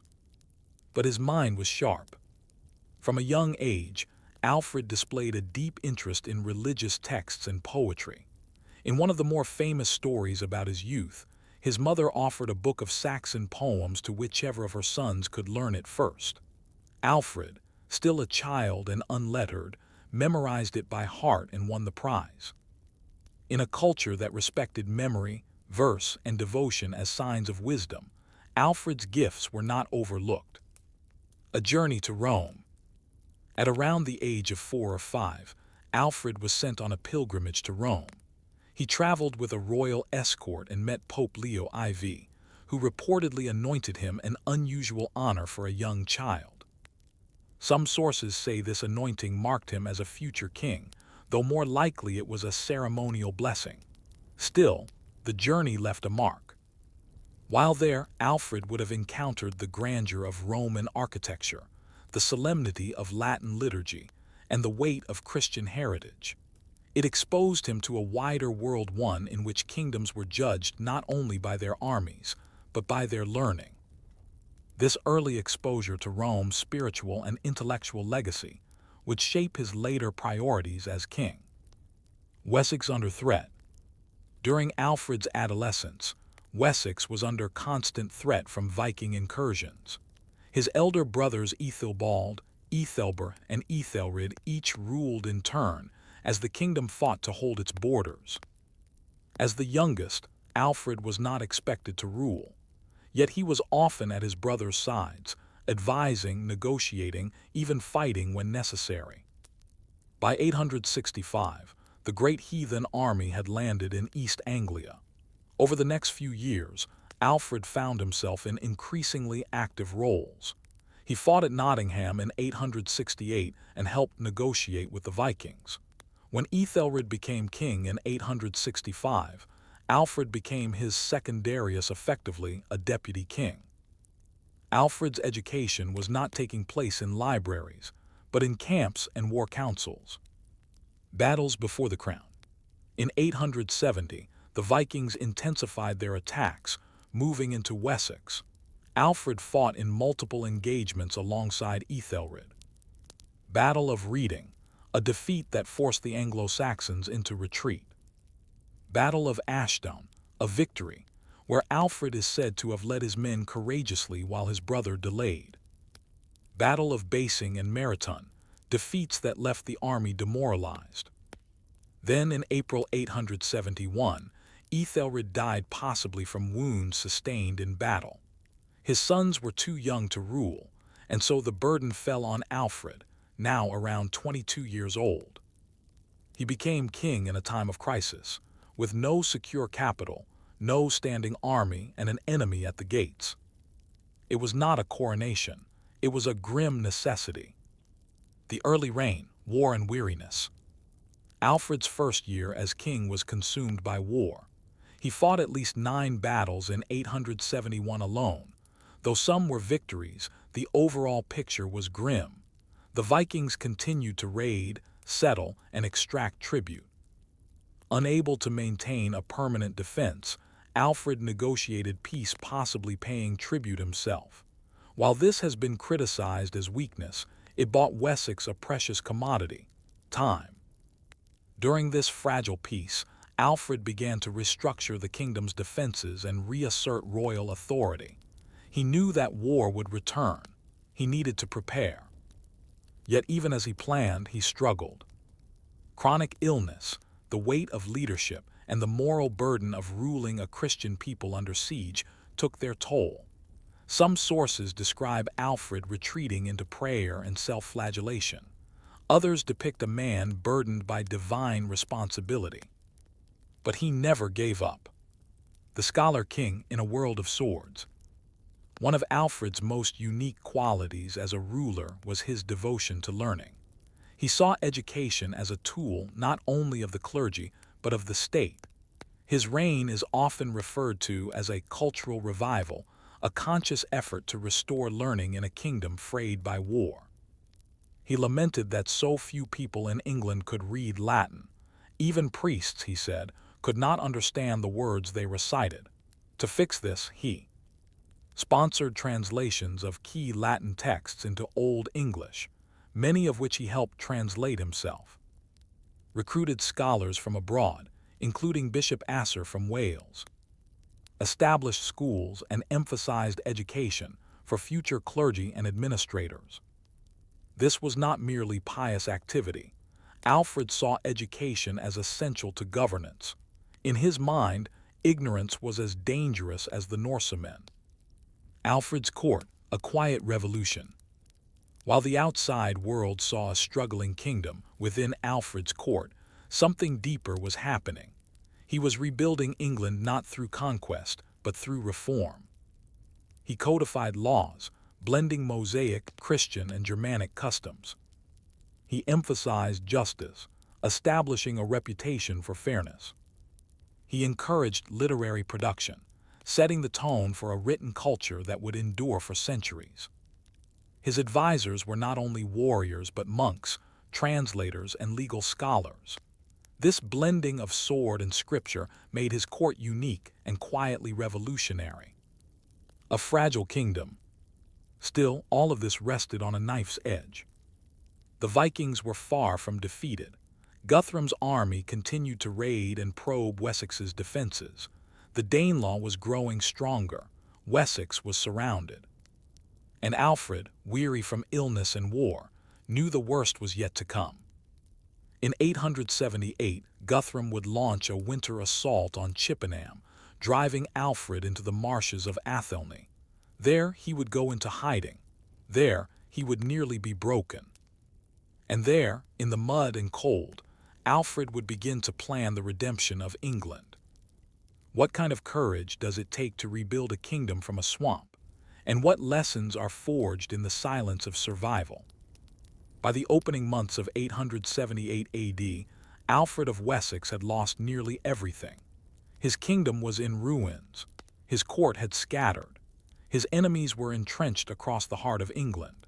The Vikings had seized the royal stronghold at Chippenham, and Alfred had fled into the Somerset levels, a desolate stretch of flooded lowlands and tangled marshes. And yet, from this place of isolation and despair, he began the most improbable of comebacks. This section explores Alfred's time in Athelney, the rebirth of his resistance, and how the lessons learned in hardship shaped the foundation of the English monarchy. Athelney, Island of Mud and Memory. Athelney, meaning the Isle of the Nobles, was little more than a raised mound in a sea of reeds, bogs, and shallow water. Accessible only by narrow causeways or boat, it offered no comforts, no fortifications, and no army. But it did offer one thing: safety. Here, Alfred was effectively reduced from king to outlaw. He stayed in a small settlement, likely housed in a primitive hut or makeshift hall, protected only by a band of loyal retainers and local peasants. The marshlands were bleak, but they concealed him from his enemies. It is here that legend and history begin to blur. The legend of the burnt cakes. One of the most enduring stories from this period tells of Alfred being taken in by a peasant woman who, unaware of his identity, asked him to watch her cakes baking on the hearth. Distracted by his thoughts, Alfred let them burn. When she returned and scolded him, he accepted her anger humbly. Though almost certainly apocryphal, the tale reflects the humility and humanity that characterized Alfred's reign. He was not above being wrong. He endured rebuke, and in that endurance he became stronger. In the solitude of Athelney, Alfred was not idle. He observed, listened, prayed, and planned. A network of resistance. Even in the marshes, Alfred did not lose contact with his people. Quietly, he dispatched messengers across Wessex, urging loyal thanes to bide their time and prepare for a unified resistance. He reached out to churches, monasteries, and local strongholds. He asked not for immediate action but for patience. He needed time to build a force strong enough to face Guthrum's army in open battle. This was not the action of a desperate man. It was the calculated preparation of a leader who understood that one battle, fought at the right time, could save a kingdom. The rally at Egbert's Stone. In the spring of 878, Alfred emerged from hiding. He summoned the men of Somerset, Wiltshire, and Hampshire to meet him at Egbert's Stone, a location imbued with ancestral symbolism. It was likely named for Egbert of Wessex, Alfred's grandfather and the first king to briefly rule a unified English territory. The call was answered. Hundreds, possibly thousands of men gathered to Alfred's banner. Many had suffered under Viking rule. Some had lost family. Others were simply loyal to a king who had not given up. It was not a massive army by continental standards, but it was disciplined, unified, and driven by desperation and hope. Alfred led them west, toward a decisive confrontation. The Battle of Edington, Faith and Fire. Alfred met Guthrum's forces at Edington, likely in Wiltshire, in May 878. The precise numbers are unknown, but the stakes were monumental.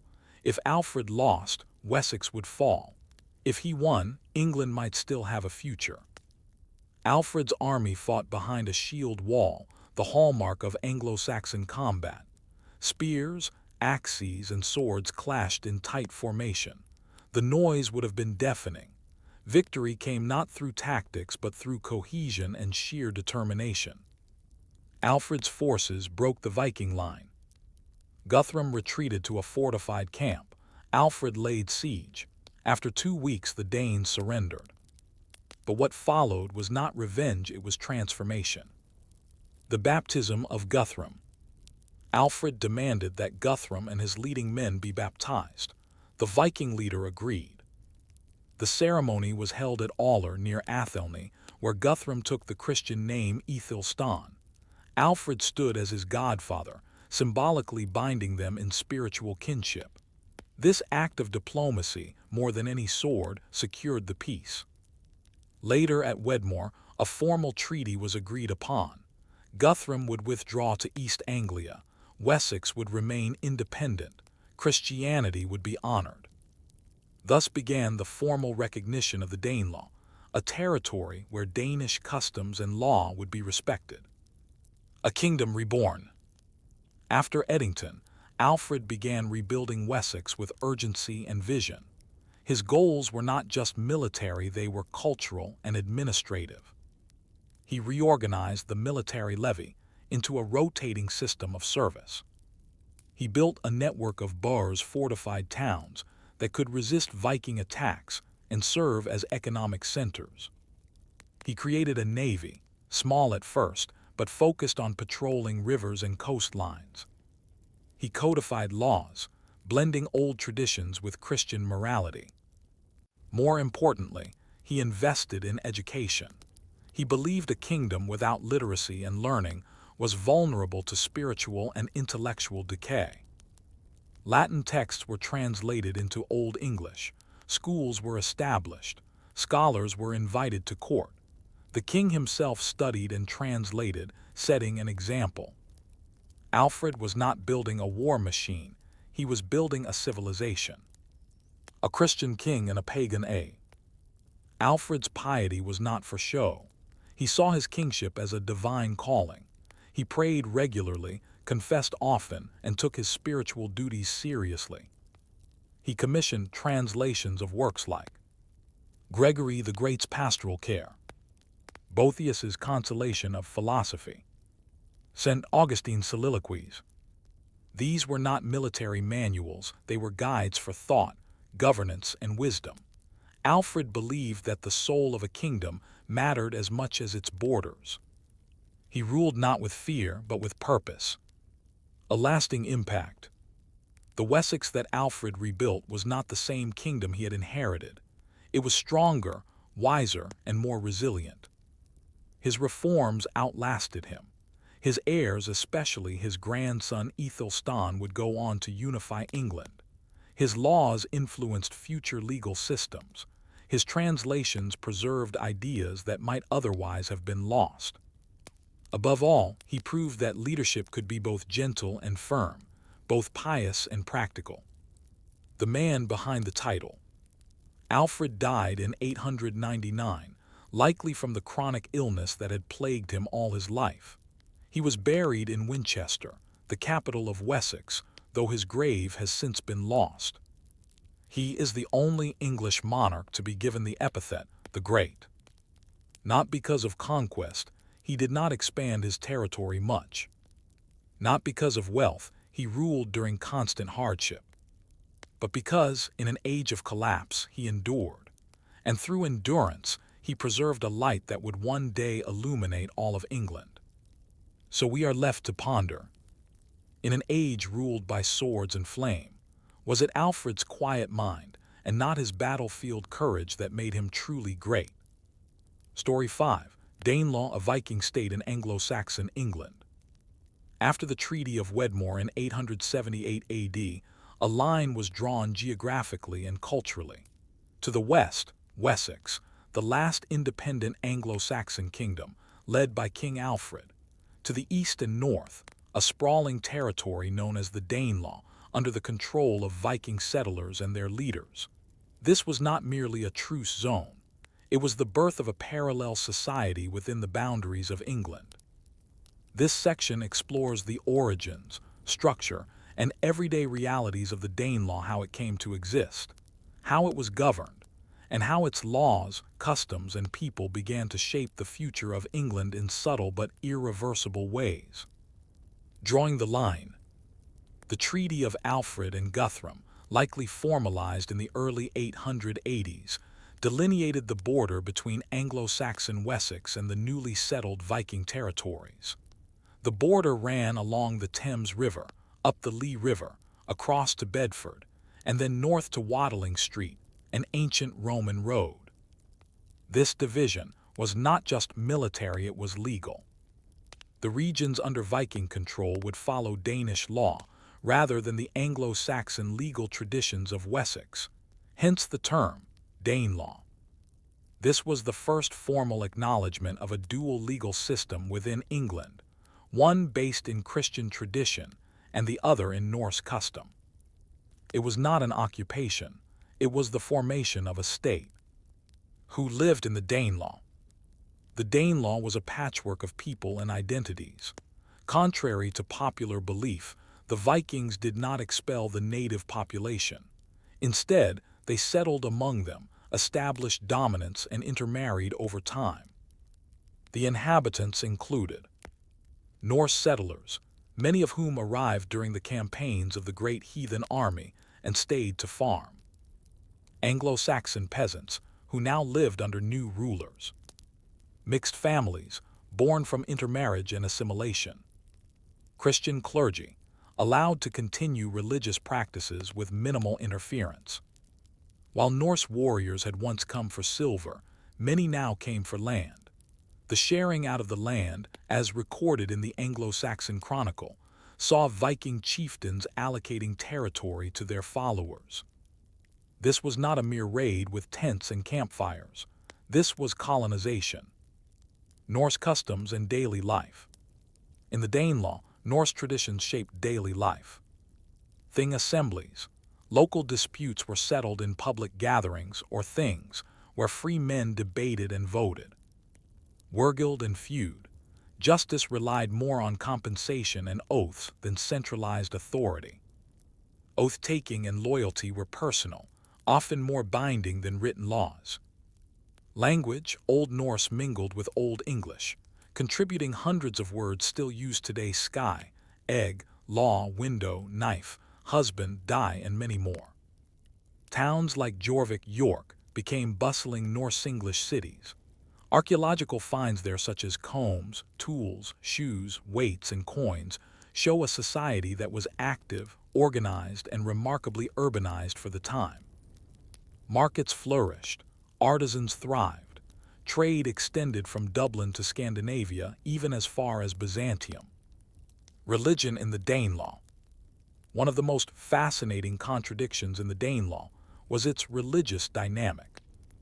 The Viking elite remained pagan for at least a generation after the settlements. Their gods Odin, Thor, Freyja, and Loki were honored in private rites and remembered in oral poetry. Yet the majority of the population, including native Anglo-Saxons and Christian clergy, remained Christian. Churches continued to operate. Bishops still administered sacraments. There was coexistence, not persecution. Over time, even the Norse settlers began to convert, first through political baptism, as Guthrum had done, then through cultural integration. Runestones from later in the period begin to bear Christian crosses alongside Viking symbols, signaling a gradual blending of beliefs. The Danelaw may have begun as a pagan territory, but by the early 10th century, it was well on the road to Christianization. Urban life in the Danelaw. Norse influence on urban development cannot be overstated. The Vikings, though known for their rural settlements, also contributed to urban revitalization. Jorvik, York, became the de facto capital of the Danelaw. Lincoln, Derby, Nottingham, Leicester, and Stamford became prominent market towns collectively known as the Five Boroughs. These towns served as military garrisons, trading centers, and administrative hubs. Coinage from this period shows Norse names and Christian symbols coexisting. In some cases, Norse rulers minted coins bearing Latin inscriptions to assert legitimacy. This was not merely plunder, it was participation in a broader economic network. Evidence from excavations in York shows orderly streets, timber-framed buildings, workshops, and even sanitation systems. One surprising detail: the widespread use of personal grooming tools, combs, tweezers, and even ear scoops, points to a concern for cleanliness that contrasts with popular stereotypes of Vikings as uncivilized. The Danelaw was not lawless. It was structured, defended, and dynamic. Women in the Danelaw. Norse women played visible roles in Danelaw society. Unlike in many Christian regions, Viking customs allowed women to own and inherit property, female traders to operate openly in markets, women to manage farms in the absence of their husbands. Grave goods from female burials in the Danelaw show beads, brooches, keys, and weapons, signs of autonomy and status. While these freedoms gradually eroded under Christian norms, The initial decades of settlement saw a greater female presence in public and economic life than elsewhere in Anglo-Saxon England. This cultural distinction would influence later legal codes and societal expectations, quiet legacies of the Norse impact on English gender roles. Conflict and accommodation. Despite its relative stability, the Danelaw was not free from tension. Anglo-Saxon chroniclers viewed the Danes with suspicion, often labeling them heathens or foreigners even after decades of settlement. Border skirmishes with Wessex persisted. Raids occasionally resumed, particularly from newer Viking fleets arriving from Norway or Ireland. But on a day-to-day level, many communities found ways to coexist. Intermarriage, bilingualism, and trade tied people together. Hostility waned, replaced by practicality. What had begun as occupation slowly evolved into integration. As we reflect on the creation of the Danelaw, it is clear that its legacy runs deeper than battles or borders. It was a cultural grafting, a layering of Norse strength onto Anglo-Saxon roots. From language to law, from cities to customs, its impact continues to echo. But how did this hybrid territory begin to unravel? And how did the kings of Wessex, descendants of Alfred, bring the Danelaw back under English rule peacefully or by fire? The creation of the Danelaw did not mark the end of conflict in England, it merely redefined it. For decades following the Treaty of Alfred and Guthrum, the country remained divided. Wessex and the Christian South under Alfred and his successors, and the Danelaw under a patchwork of Norse rulers. But borders are rarely neat. In the muddy space between cultural identities, a new kind of society emerged, part Norse, part Saxon, entirely unique. This section explores the complexity of life along the Danelaw boundary, its fragile peace, the fluidity of identity, and the slow, grinding political maneuvering that would set the stage for reunification. A line on a map, a world in motion. The boundary between Alfred's England and Guthrum's Danelaw was officially marked, but in practice, it was porous. Rivers, forests, Roman roads, and ancient earthworks served as rough guides, not walls. Communities near the border often found themselves negotiating dual allegiances, trading across cultural lines, or being raided and taxed by both sides. The Watling Street, an old Roman road stretching from London to Chester, formed the practical spine of this divide. Yet even here, allegiances blurred. The line was not just geographic, it was linguistic, legal, and religious. But human lives are not easily divided into categories. Many found themselves living in the gray zone between two systems. Some villages would follow Danish customs while sending tithes to a Christian monastery. Some landholders would swear loyalty to a Norse jarl while baptizing their children in a Saxon church. Identity in this era was local, layered, and adaptable. Political fragmentation and local lords. Within the Danelaw, power was decentralized. There was no single king of the Danes in England. Instead, the region was governed by a series of local rulers, often based in fortified towns like Jorvik, York, the de facto capital of the Danelaw. The five boroughs Leicester, Lincoln, Nottingham, Derby, and Stamford. East Anglia, ruled by Guthrum Ethelstan and his successors. These leaders often acted independently, forming alliances, launching raids, or negotiating peace based on their local interests. Their titles varied, some were jarls, others kings, depending on their influence and recognition. This political fragmentation meant that, while the Danelaw could resist small threats, it lacked the centralized power to respond to coordinated pressure from Wessex in the coming decades. Still, local rule had its advantages. Justice was dispensed quickly, decisions made communally at things, and the law was known and observed if unevenly. Cross-cultural influence, a new hybrid society. Despite deep differences in origin, Norse and Anglo-Saxon societies began to intermingle. Language. Old Norse and Old English shared Germanic roots. Over time, vocabulary blended, especially in areas of daily life: sky, law, anger, knife, husband. Place names ending in by e.g., Grimsby, Derby, Thorpe, and Thwaite reveal Norse settlement patterns. Law. Norse and Saxon laws shared some concepts: wergild, manprice, for injury or death, for example. But Norse custom emphasized compensation, oath-swearing, and personal arbitration, while Saxon law moved towards centralized enforcement under the king's authority. Religion. Churches existed throughout the Danelaw, often repurposed or left intact by Norse rulers. Conversion was gradual and often political. Norse rulers were sometimes baptized more than once depending on which king they needed to impress. Christian clergy found ways to accommodate the realities of Viking power, emphasizing forgiveness and conversion over confrontation. In towns like York, archaeological layers show a fusion: Norse-style houses beside Christian graveyards, craftsmen producing both cross pendants and Thor's hammers. This wasn't forced coexistence, it was a new normal. The economy of peace.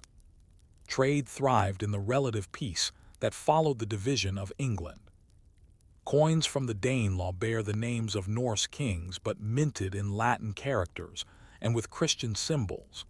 This blending of imagery was not accidental. It reflected a desire for legitimacy and access to established networks.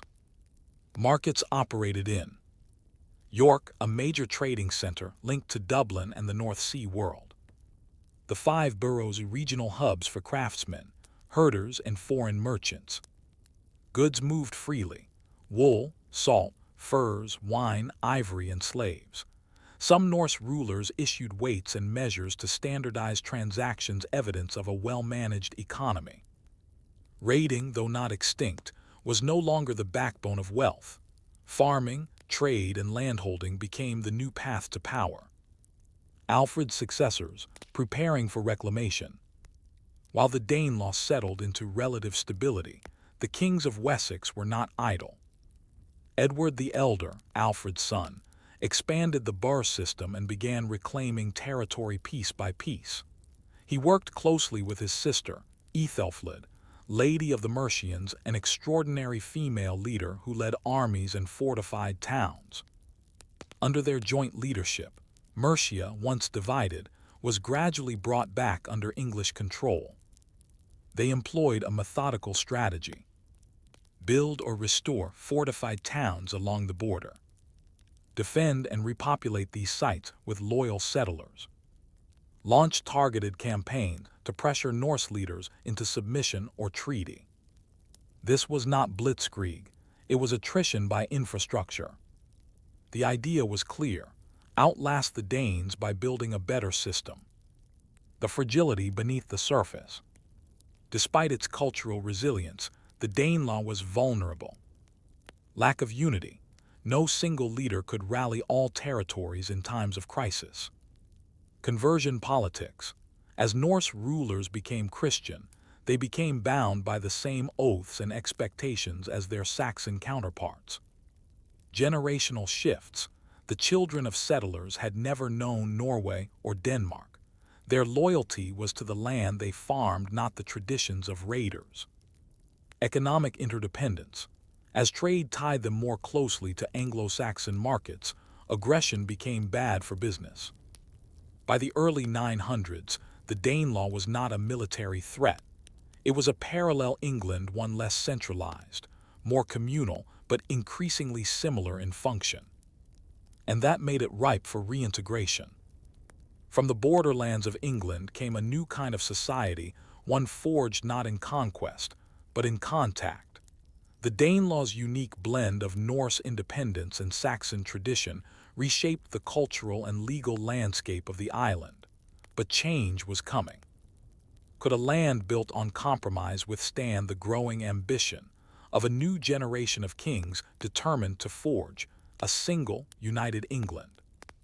By the early 10th century, the great experiment of the Danelaw, this Norse-English hybrid society, stood at a crossroads. While culturally rich and legally distinct, the Danelaw was increasingly hemmed in by the rising tide of Wessex expansion. The children of Alfred the Great, particularly his son Edward the Elder and daughter Ethelfled, Lady of the Mercians, began a deliberate campaign to bring Viking-held lands back under Anglo-Saxon rule. This final section explores how the Danelaw was reclaimed through war, diplomacy, and cultural erosion, and what was left behind. We'll examine how its legal ideas, language, and identity outlived its borders and continued to shape England for centuries to come. The reclamation begins. Edward the Elder, ruling from 899 to 924, picked up where Alfred had left off. But unlike Alfred, who had focused on defense and stabilization, Edward initiated a slow and deliberate offensive. His sister Ethelfled, ruling independently over Mercia after her husband's death, became his most capable ally. Together they fortified border towns to pressure Viking settlements, constructed and reoccupied boroughs, fortified towns in strategic areas, launched military expeditions to chip away at the five boroughs. Ethelfled in particular became known for her strategic brilliance, reclaiming towns like Derby and Leicester, sometimes with minimal resistance. Her rule gained such respect that she was referred to as Lady of the Mercians, a rare title for a woman in the medieval world. The policy was not just military, it was psychological. By showing strength, building infrastructure, and respecting local governance where possible, Wessex leaders encouraged Danelaw communities to submit peacefully in exchange for protection, trade, and inclusion. The submission of the five boroughs. The five boroughs Leicester, Lincoln, Nottingham, Derby, and Stamford had long served as the Viking urban backbone in central England. Each was semi-independent, run by its own jarl or kinglet. Some were eager to resist Wessex incursions, but others saw the writing on the wall. In the early 920s, one by one, these towns either surrendered or were conquered by Edward and Ethelfled's forces. In some cases, it's likely that local elites negotiated favorable terms, allowing them to retain land and authority under a new overlord. By the time of Edward's death in 924, most of the Danelaw south of the Humber was under Anglo-Saxon control. Still, the north, especially Jorvik York, remained outside direct Wessex rule. That would change with Edward's grandson, Aethelstan, and the unification of England. Aethelstan, son of Edward the Elder and grandson of Alfred the Great, became king in 924 and would eventually earn the title of first king of all England. In 927, he took York, ending Norse rule in the north at least temporarily, and achieving full territorial unification for the first time in English history. His reign saw the integration of former Danelaw regions into a centralized kingdom, the standardization of law codes, blending Saxon and Danish customs, the convening of multicultural royal courts, where Norse-descended lords sat alongside Anglo-Saxon thanes, diplomatic ties with continental Europe and the Christian Church. Aethelstan understood that inclusion was as powerful as domination. Rather than erase the Danelaw, he sought to absorb its strengths. The enduring cultural impact. Even as the political structure of the Danelaw dissolved, its cultural fingerprints remained. In many ways, the Danelaw never truly disappeared, it simply became part of England. Language. Place names ending in by Grimsby, Whitby, Thorpe, and Thwaite still mark former Norse settlements. Old Norse words were absorbed into Old English, particularly those related to governance, law, thing, everyday life, sky, window, egg, and relationships, husband, child, fellow. Legal terminology like wapentake, a Viking version of 100, persisted in northern England well into the later medieval period. Law and governance. Some Danish legal customs, such as collective oath-taking, trial by ordeal, and emphasis on compensation were incorporated into English law. The concept of the thing, a public assembly, influenced the later development of parliaments and county courts. Religion. Though Christianity eventually dominated, traces of Norse religious influence remained in folklore, festivals, and place names, like Thor's Cave or Woden's Hill. Even Christian churches in former Danelaw areas sometimes adopted Norse architectural motifs or burial customs. The later Viking resurgence. It's important to note that the story of the Danelaw did not end cleanly. In the late 10th and early 11th centuries, new waves of Viking invasions from Denmark and Norway threatened the fragile unity.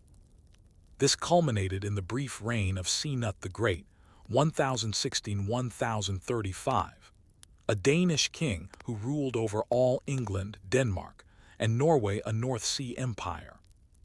Cnut ruled from London but brought with him Norse courtiers and customs. His reign, though brief, was remarkably stable and showed that Viking and English rule were not necessarily incompatible. Still, after his death, the line faltered. In 1042, the crown returned to the House of Wessex with Edward the Confessor, and by 1066, with the Norman conquest, the landscape of England changed forever. Yet the Danelaw's influence persisted, embedded in law, place, and language. The Danelaw in historical memory. For centuries, the Danelaw was remembered in a strangely dual fashion. In Anglo-Saxon chronicles, it was a time of threat, a territory of heathens, an era of loss. In local northern traditions, it became a source of identity and distinction, something that set the North apart from the South. Only in modern historical research and archaeology has the Danelaw been reappraised as more than a footnote in Alfred's story. It was not a failure, nor merely a transition. It was a living society, forged in conflict but rich in adaptation, a real experiment in multicultural governance that left behind more than ruins. Final thoughts. The Danelaw may have been born in conquest, but it died not in fire but in integration. Its people became English. Its customs became law. Its language became part of the tongue now spoken across the globe. So perhaps the deeper legacy of the Danelaw is this: that the strength of a nation is not only in what it resists, but in what it accepts, adapts, and preserves. Story 6. The Siege of Paris, 885–886. Vikings on the Seine.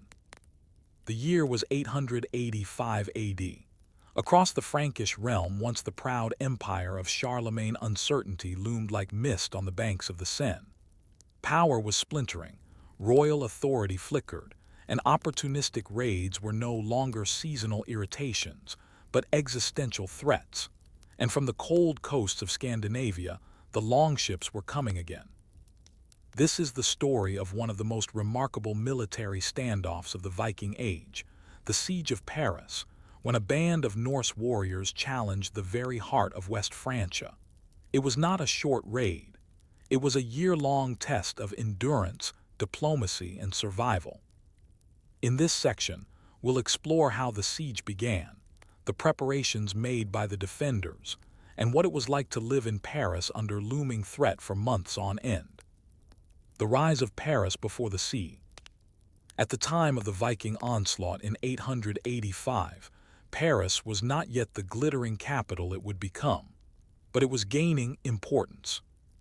The city sat on the Isle de la Cité, a defensible island in the middle of the Seine. It was a natural fortress, controlling river access to the interior of the kingdom. With its ancient Roman walls, narrow bridges, and growing trade routes, Paris had become a tempting target for Viking raiders, who had already attacked it in earlier decades. In 845, the Vikings under the legendary Ragnar Lodbrok, at least according to later saga tradition, had attacked Paris and forced Charles the Bald to pay them off with silver. But this time the Frankish kingdom was weaker, fragmented, the throne disputed. the Viking forces more organized, more determined, and larger in number. Paris, now a target again, braced for what would be a siege unlike anything the city had ever faced. Who were the defenders? The defense of Paris fell largely to one man, Count Odo, also spelled Eudes, the Count of Paris. He was a local noble of the Robertian dynasty, a name that would one day give rise to the Capetian kings of France. Odo was not a king, not yet, but he was brave, resourceful, and determined to make a stand. Alongside Odo stood a small garrison of Frankish knights, local militia, monks, and peasants pressed into service.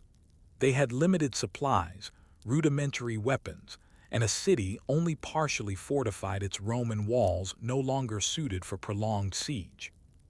Yet they prepared. Bridges were fortified. Food was stockpiled.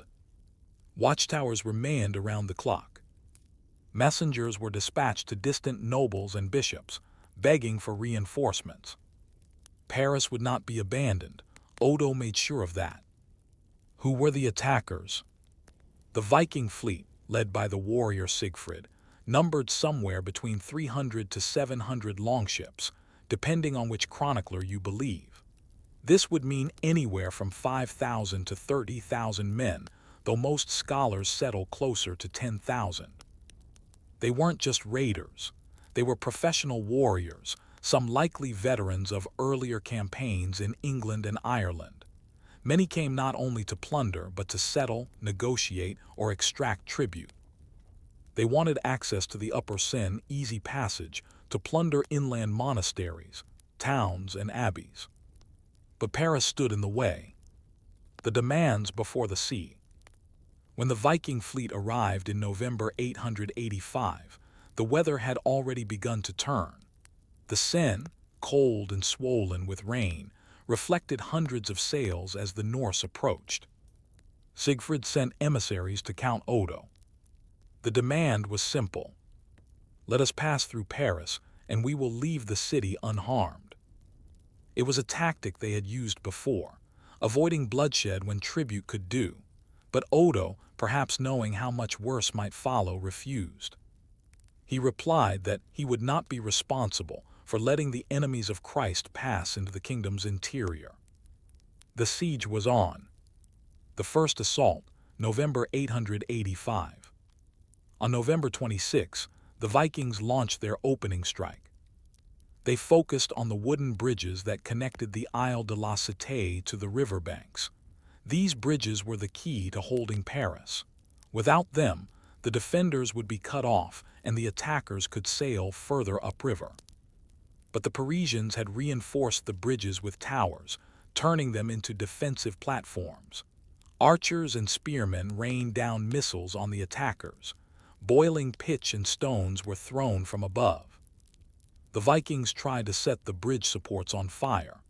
They brought battering rams, a rare tactic for Norse raiders, and attempted to breach the city's gate. For 2 days the battle raged. But Paris held. Odo's men, despite being outnumbered, used the narrowness of the bridges and their elevated positions to repel the assault. The siege tightens. After the failed frontal attack, the Vikings settled in for a longer effort. They built camps on both sides of the Seine, cutting off the city from reinforcements. They constructed siege engines, including catapults, an unusual sight from Norse armies. Inside the city, conditions began to deteriorate. Food supplies dwindled. Disease spread in the cramped quarters. Fear grew that the King Charles the Fat, ruling from distant East Francia, would not come to their aid. But Odo kept morale high. He organized daily patrols, prayer processions, and public assemblies. The clergy, led by Bishop Goslin, took an active role in defense, even fighting on the walls when needed. The people of Paris, noble and commoner alike, were united by the shared burden of survival. The flood and the collapse of the bridge. In early 886, disaster struck. The Seine flooded its banks, and part of the wooden bridge, the lifeline of the city, collapsed. This gave the Vikings free access to the upper river. Yet the Norse did not sail on. They saw an opportunity. With one bridge gone, perhaps the rest of the city could be taken. They redoubled their efforts, launching new attacks. But the defenders held. In a daring act of leadership, Count Odo slipped out of the city during the siege, crossing enemy lines to plead directly with Charles the Fat for aid. It was a dangerous gamble, but Odo survived and made his case. Would the king respond? Would imperial aid come before the city collapsed from within? And what would happen if the Vikings decided that waiting was no longer worthwhile? Paris was not a capital. It had no vast army, no imperial treasury, yet it had become the symbolic center of resistance in West Francia. For a full year, a city defended by citizens and led by a count with no royal title had stood against one of the largest Viking armies in Western Europe. What would it take to break the siege, and at what cost? As 886 opened, Paris had already withstood months of pressure, battle, and starvation. The Seine had swollen and broken the city's bridge. The defenders were growing weaker, and the countryside lay at the mercy of the Viking army. Count Odo's daring escape to seek royal intervention left Paris temporarily leaderless, yet still standing. Now we shift to the siege's second phase, a time of desperate endurance, subtle diplomacy, and the complex political calculations that would ultimately shape the future of France itself. Charles the Fat, the absent emperor. To understand the slow response from the throne, one must understand Charles the Fat. He was technically ruler of the entire Carolingian Empire, a title once held by his grandfather Charlemagne. But unlike his forebear, Charles ruled a fragmented, fractious kingdom, held together more by inheritance than by strength. From his eastern court, he governed East Francia and only reluctantly took responsibility for the western realm. When Count Odo arrived to plead for help, Charles hesitated. He had armies, yes, but also competing obligations, internal rebellions, and a legacy of paying off the Vikings instead of fighting them. Odo's appeal may have moved him, or perhaps he realized the symbolic cost of allowing Paris to fall. Either way, Charles finally mustered an army, albeit slowly, and began marching west. It would take months. Life inside besieged Paris. Back in Paris, conditions were deteriorating. Food was tightly rationed. Horses, dogs, and even rats became a source of sustenance. The city's inhabitants lived in a constant cycle of watching the riverbanks, repairing breaches, praying in the churches, burying the dead. Disease likely dysentery and possibly typhus spread in the narrow, unhygienic quarters. Monks recorded that the smell of death lay thick upon the city. Still, morale somehow endured. Bishop Goslin, a warrior cleric, continued to lead both prayers and skirmishes. He fought on the walls alongside his clergy, defending not just the city but the spiritual heart of Francia. When Goslin eventually succumbed to illness in April 886, it was as if Paris had lost one of its pillars. But Count Odo had returned. Odo's return and renewed resistance. After his audience with Charles the Fat, Odo returned to a city still holding on, battered but not broken. He brought news: the king was coming. This morale boost galvanized the defenders, but also likely encouraged the attackers to step up their pressure. The Norse commanders Sigfrid and a lesser-known figure, Rollo, possibly the same who would later become Duke of Normandy, realized that time was slipping away. They launched several renewed assaults on the remaining bridge, now patched with makeshift reinforcements. Paris, however, remained unyielding. What had begun as a military siege had now turned into a test of political willpower. Both sides understood that what happened in Paris would ripple across the continent. The arrival of the king. In the summer of 886, Charles the Fat finally arrived with his imperial army. The Viking siege had lasted nearly a full year. Now came the moment the defenders had long awaited. But Charles did not attack. Instead, he opened negotiations. This was not what Odo or the Parisians had expected. Despite their bravery, despite their endurance, Charles opted for the old Carolingian strategy: buy off the invaders and send them away. He offered the Vikings 7,000 livres of silver, an enormous sum, and gave them permission to sail upriver, just as they had originally demanded. It was a devastating moment for the defenders. Odo protested. Paris had resisted for months, denying the enemy passage, sacrificing lives, and now the king gave in. But Charles was emperor, and the deal was struck. Why did Charles pay them off? From a purely strategic perspective, Charles may have made a pragmatic decision. His army was exhausted from the march. A pitched battle might have ended in disaster. The Viking army, still strong, could devastate other parts of the kingdom if provoked. But politically, the cost was enormous. The citizens of Paris who had resisted bravely, lost family, and endured famine were furious. The nobility, watching a local count outperform their distant king, began to question the value of imperial rule. And Charles the Fat's decision was not forgotten. The aftermath of the siege. The Vikings took their silver and sailed upriver, eventually wintering in Burgundy, but their unified army soon dispersed. Some raiders returned to Scandinavia. Others remained in Frankish lands, settling or joining future incursions. Charles the Fat's reign collapsed shortly after. In 888, just 2 years later, he was deposed, viewed as weak and ineffective. He died shortly afterward.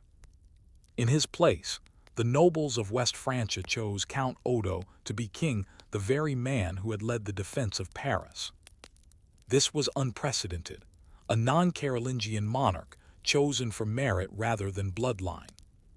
Though Odo's reign was short and troubled, it marked the beginning of the end for Carolingian supremacy in the West and the rise of local dynasties, notably the Robertians, who would evolve into the Capetians, the future kings of France. The strategic lessons of Paris. The siege of Paris taught Europe several hard lessons. Unified, determined defense could resist even overwhelming Viking forces. Urban centers with strong walls and natural defenses were invaluable. Royal authority, when absent or passive, would be replaced by local leaders. Buying off raiders was not a long-term solution. It encouraged more attacks. The Viking Age in Francia would continue, but the balance of power had shifted. And Paris, once a vulnerable trading town, had shown itself to be the beating heart of a kingdom in flux. Reflections from the river. For nearly a year, the Seine had carried warships, bodies, and broken timbers past the battered walls of Paris. The siege was not won in a single battle, but through endurance, faith, and the quiet refusal to yield. And though the king who came brought peace without justice, the story of Paris had already entered legend. But what happened to the Vikings next? What would become of the Norse warlords who once sought to burn Paris only to one day rule part of it? By the end of 886, the siege of Paris had technically ended in negotiation, but its legacy was anything but simple. Though the Vikings were paid off and allowed passage upriver, the consequences of the siege would resonate for generations. What began as a military confrontation became a turning point not just in Viking-Frankish relations, but in the very identity of France. In this final section, we'll explore what happened to the Vikings after the siege, how one of their own came to rule part of France, and how this seemingly peripheral conflict on the banks of the Seine helped to shape the emergence of a new medieval power, Normandy. A shift in Viking ambitions. Following the siege, the Norse warband splintered. Many of the ships that had once darkened the Seine began to drift away, either to raid further inland or to return to their Scandinavian homelands. The large coalition that had launched the siege was no longer held together by a common cause. But some remained. The Norse had begun to see that plunder could give way to permanence. The rivers of Francia weren't just routes for raiding, they were potential arteries of trade and communication, lined with fertile land and poorly defended settlements. The Carolingian kings, increasingly weakened by civil wars and succession crises, offered only intermittent resistance. And in the power vacuum left by Charles the Fat's death, local lords and ambitious outsiders saw opportunity. Among those outsiders was a chieftain whose name would soon become legendary, Rollo. Rollo, from Viking raider to duke. Little is known for certain about Rollo or Hrolfr, as he may have been known in Norse sources. He was likely Norwegian, though some accounts place him in Denmark or even Scotland. What is clear is that by the early 10th century, he had established himself as one of the most formidable Viking leaders in northern Francia. Rollo's forces raided deep into the kingdom, even laying siege to Paris once again in 911, though with less success than before. But this time, the outcome was different. The Frankish king, Charles the Simple, lacking the power to dislodge Rollo by force, decided to negotiate.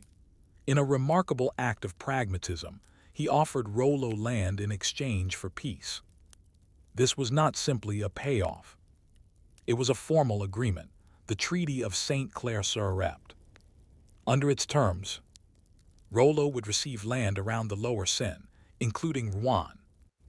He would protect the kingdom from future Viking attacks. He would convert to Christianity. He would acknowledge the king's overlordship, at least nominally. Rollo agreed, and in so doing he became the first Duke of Normandy. The creation of Normandy. With Rollo's settlement, the region we now know as Normandy from Northmania, the land of the Northmen, was born. This was more than a change in land ownership. It marked a cultural and political transformation. Within a generation, the Norse settlers began to adopt Frankish customs. They learned the local language, though Norse words and phrases filtered in. They adopted Christianity, building churches and monasteries. They intermarried with local women, forming new hybrid dynasties. But they did not abandon their identity entirely. Normandy developed as a distinct region with its own legal traditions, military organization, and nobility shaped by both Norse pragmatism and Frankish feudal structure. And it retained a certain martial culture. The Normans would become some of the most feared warriors of the medieval world, not as raiders, but as knights, crusaders, and kings. The long-term impact of the siege. Though the siege of Paris in 885–886 ended in diplomatic resolution, its effects were profound. Decentralization of royal authority. The king's failure to defend Paris decisively undermined the Carolingian dynasty. Local nobles like Odo became the real power centers. The stage was set for a feudal system where lords held more sway than monarchs. Rise of local dynasties. Odo's elevation to kingship was a break from royal tradition.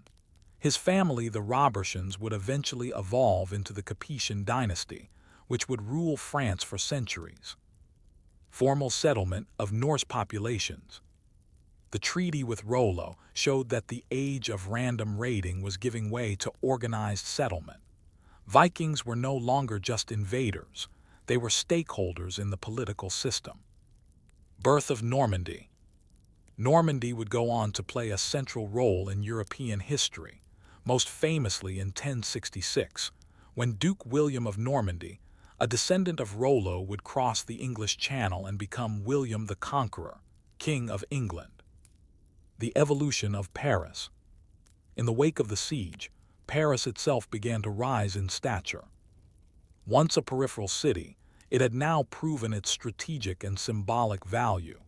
It became a residence for future kings and a center of administration.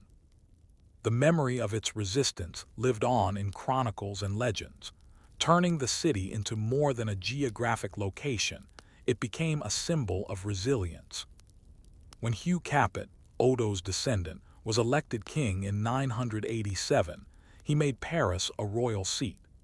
The slow process of turning a divided kingdom into a centralized French state had begun, and the siege had played a key role in that transformation. The Viking legacy in France. It is easy to view the Vikings as plunderers, destroyers of civilization.